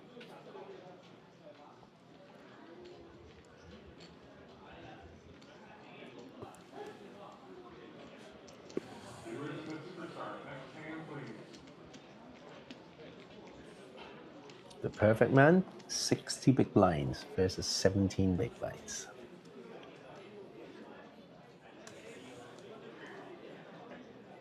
Over 3-1 in chip leadership. Chip leadership. I just made that up. Sounds very diplomatic of you. The chip leadership of this player has been very good. You know, it's what you want to see. It's what we expect to see, and we plan to see more of it going ahead, Stephen. So yeah, hopefully we can count on your vote for the perfect man to keep going. So Kyle, let's see. Yeah, I gotta say, my vote for Coleman Yim is starting to feel pretty like a bad bet at this point. Respect the play, but I think you just can't beat perfection. That's tough. Here we go. A6 suited. Because open it up, Oscar. It's more than just perfection for OC. He doesn't just hit, he bluffs too. Oh man. Coleman has no choice, gets rid of it, and OC just keeps running away with this one. What a bully.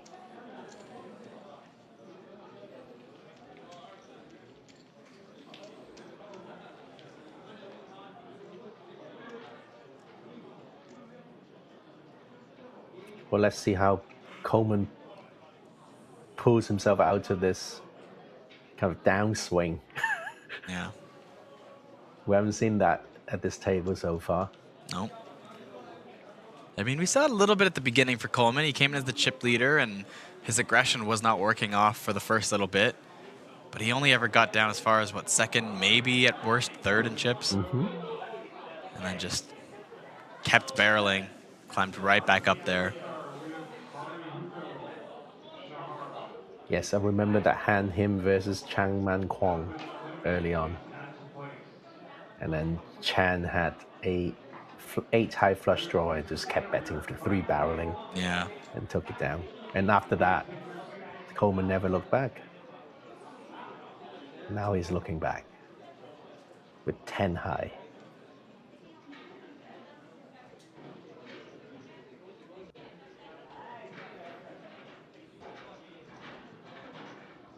And gives it up too.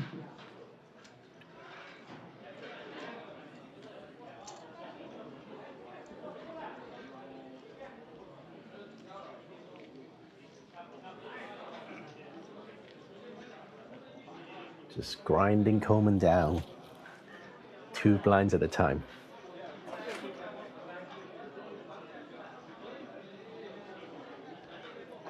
So are you planning to play more events, Kyle? Or are we done for the series? No, I mean, I've got winnings to donate back now, right? So, I mean, it was, it was a pretty small tournament. It was only 48 entries, so it wouldn't be hard for me to donate back all my winnings, even for a first place finish. But as long as I get to keep the trophy. Yeah.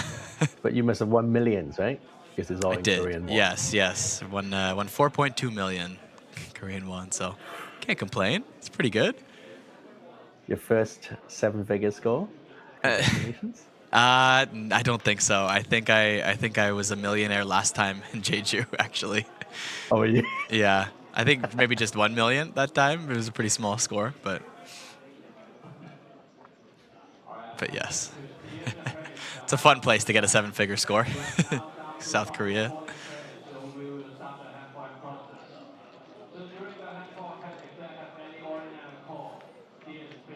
But no, I think Hey,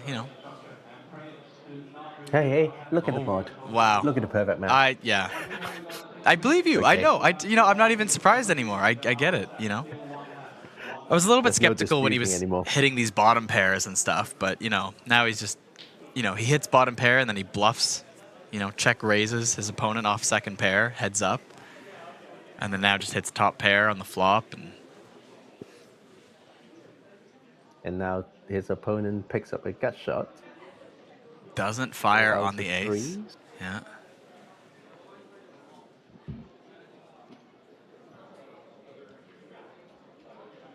He's just hoping Coleman will hit something.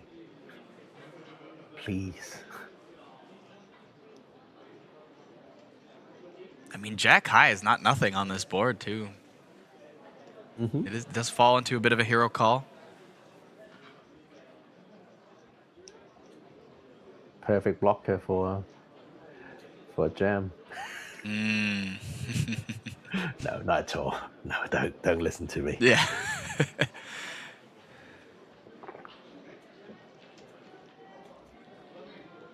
We see the 1 million chip count. There it is. OC's got there. Over a 5-1 chip lead now for OC. Coleman Yim has just been obliterated since heads up started.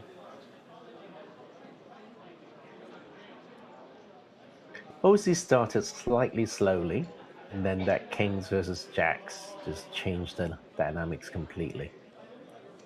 Now it seems like Oats is plain sailing to the Little Baby Lion trophy. It's within reach now. Well, physically it is, but also Oh my god. The sarcasm from Stephen Lai every stream. You gotta love it. Physically. This guy. I was building it up so hard though. Yeah, you do you see these things in your head like 5 minutes before and then you just go for it? Just start building it up like that? Oh. Yeah, I did actually, yeah. But I don't have a notepad or anything, but I just see little scenarios, absurdities. Yeah. And then just go, you have to go for it. Well, Coleman Yin does go for it there. Does jam his 10 bigs. Gets away with it this time. King 8 versus 4-3. Chips up a little bit. Still 5-1 deficit for Coleman Yin.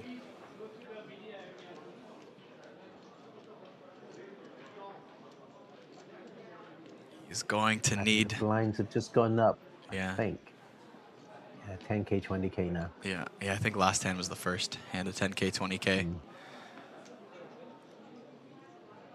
So it was a 10 big blind jam last hand, but it's getting short.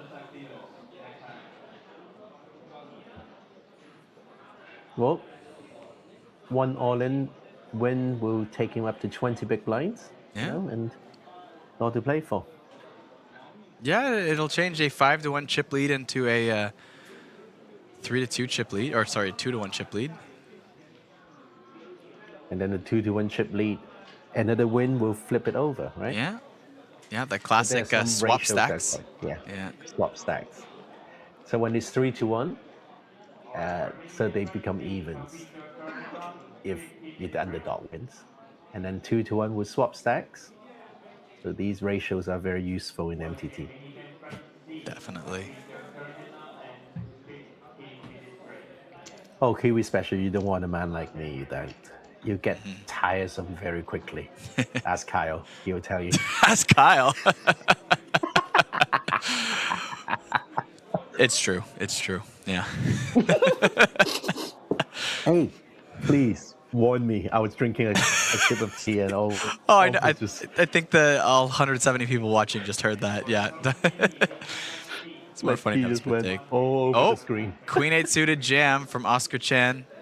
Jack 8 off for Coleman Yim. Counting up his stack. Only 8 bigs. I feel like the holding's just a little too weak in the spot, but he sizes himself up. He thinks about it. I don't think this is his time. Folds it. It even shows a bit.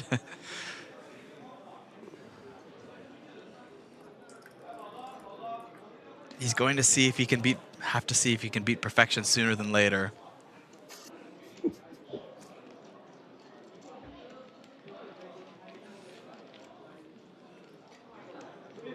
You know what's missing in this stream is me introducing the players. The Natural 8 Hong Kong. It's almost... Yeah. It's just me making fun of them and trolling them before they play, and they go, "Oh, just let me play already." Right, right.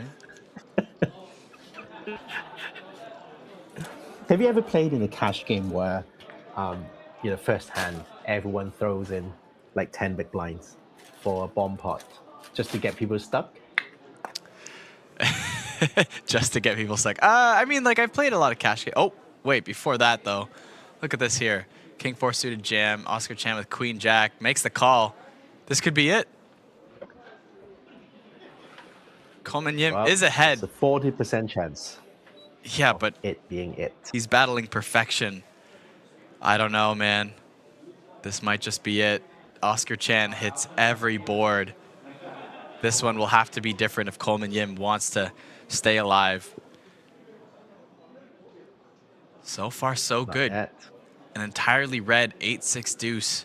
Both players with black cards. Safe for King High for Coleman Yim. Just needs to fade 2 more cards. And the king is safe. Oh. Safe. Coleman Yim finds the double up on the turn. The perfect man. Doesn't even hit by the river. Something has changed. Oscar Chan with the chance to take it down. If Coleman Yim comes back to win this, this is the start of it here. Still a lot of work to do. but less than a 3-1 chip deficit now for Coleman Yim.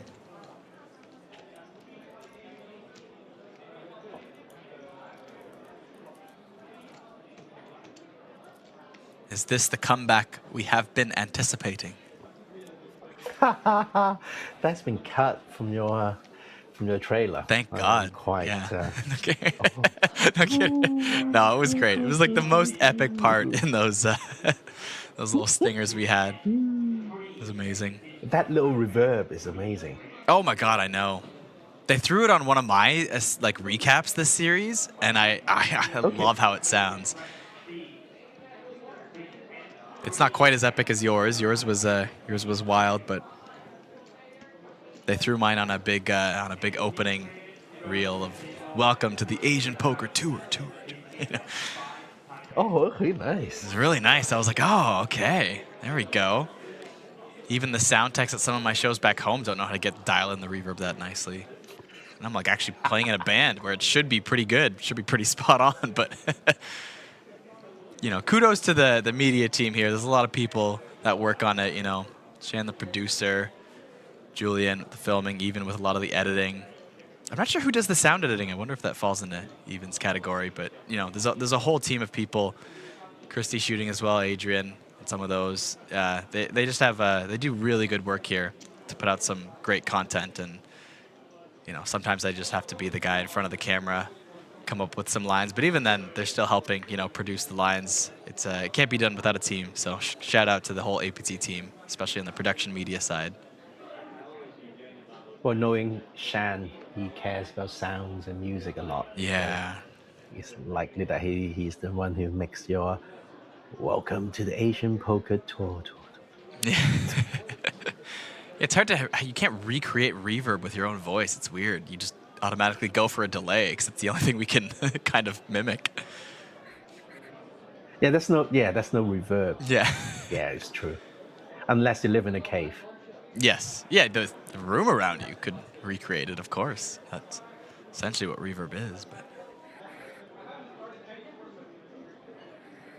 I'm sure that guy from you ever watch those movies, the Police Academy movies? Look at OC. Sorry, just hold on. Wow. OC just went crazy with 8-high.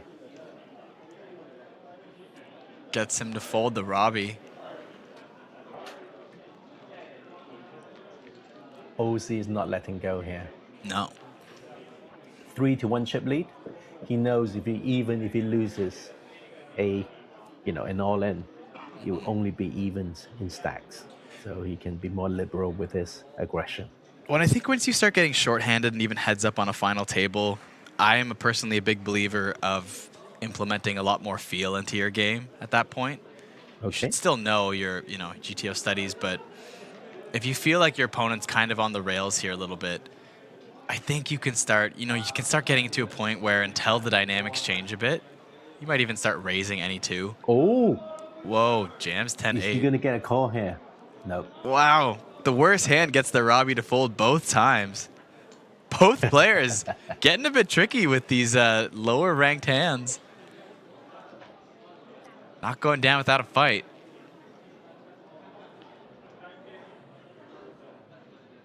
Well, that's Coleman in through and through. Mm-hmm. Yeah, he is here to play. Yeah, we saw it since the start. Not the warm too. Yeah.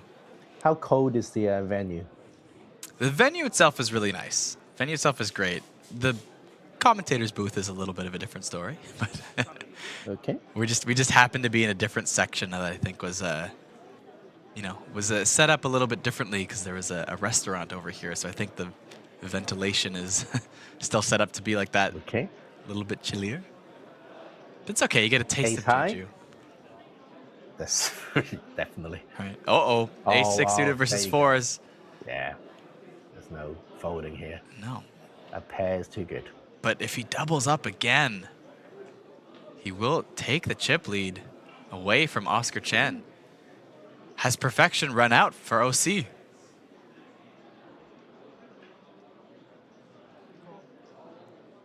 Coleman sizes up his stack. He does question it. Didn't snap it off, but he does take the spot. Just a flip.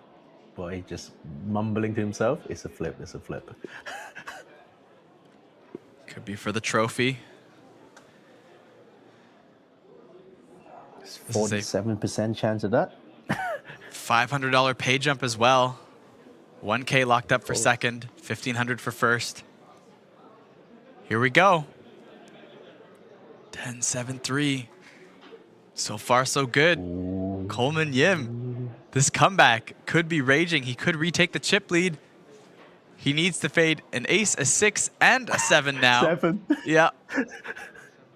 Ace high takes it down. No unlucky 7. But the 6 on the river. 6. The perfect man hits once again, and Coleman Yim eliminated in second. Oscar Chan is your Natural 8 Hong Kong exclusive champion. Well done, OC. Representing Hong Kong. Well, representing Hong Kong goes without saying. But the perfect man has once again manifested perfection. Well, there, I mean, he first Baby Lion trophy. Yeah, well, you say, you know, I know what you meant, why it sounded funny representing Hong Kong, because it was all Hong Kong players, but now he truly is the representation of Hong Kong. He won the Hong Kong exclusive courtesy of Natural 8, so he is the representative. OC. Wow, well done, well fought.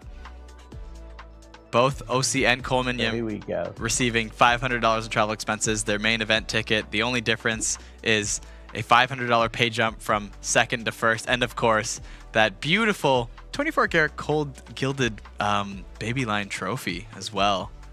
Absolutely astonishing. All that for a small buy-in of 115 American dollars. Not bad. If you want to try out these regional exclusives, check out natural8.com for future regional exclusive events at the APT. So once again, congratulations to Oscar Chan from Hong Kong, the winner of the Natural 8 Hong Kong exclusive event.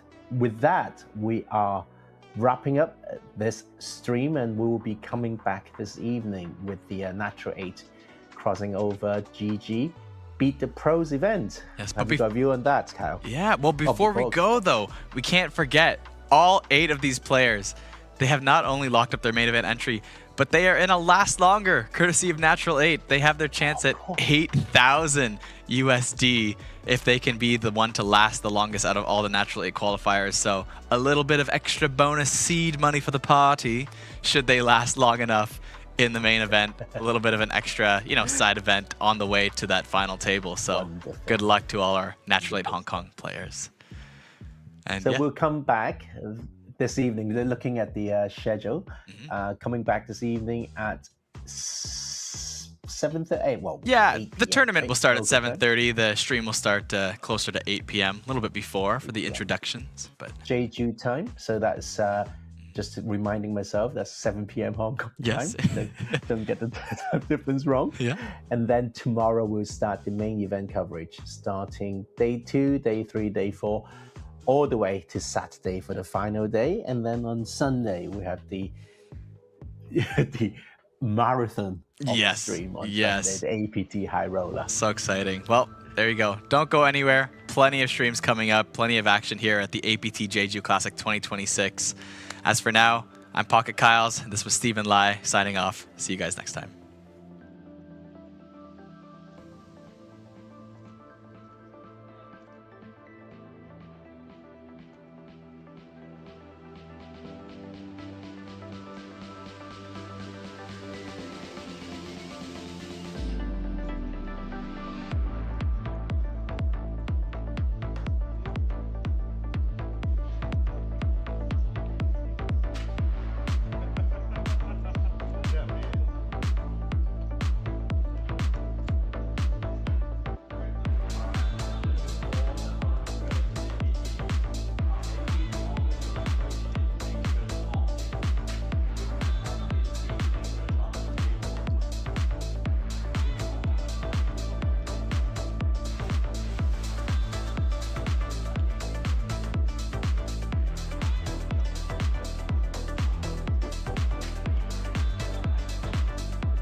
Welcome to Asia's largest online poker room. Our next generation poker software is now initiating.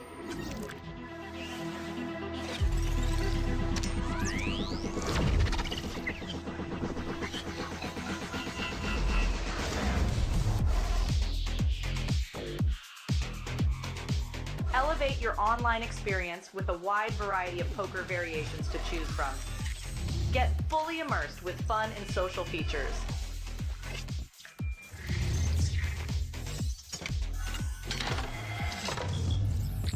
Level up your game with PokerCraft and Smart HUD. Unlock a wealth of rewards including cashback, bonuses, and jackpots.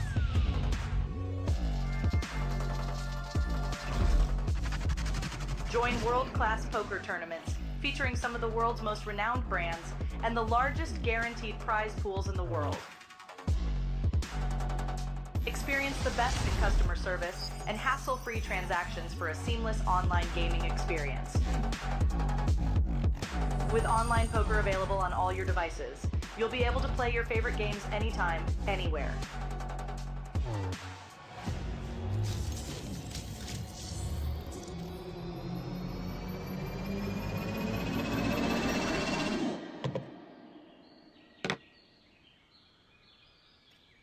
Sign up now and elevate your online poker experience today.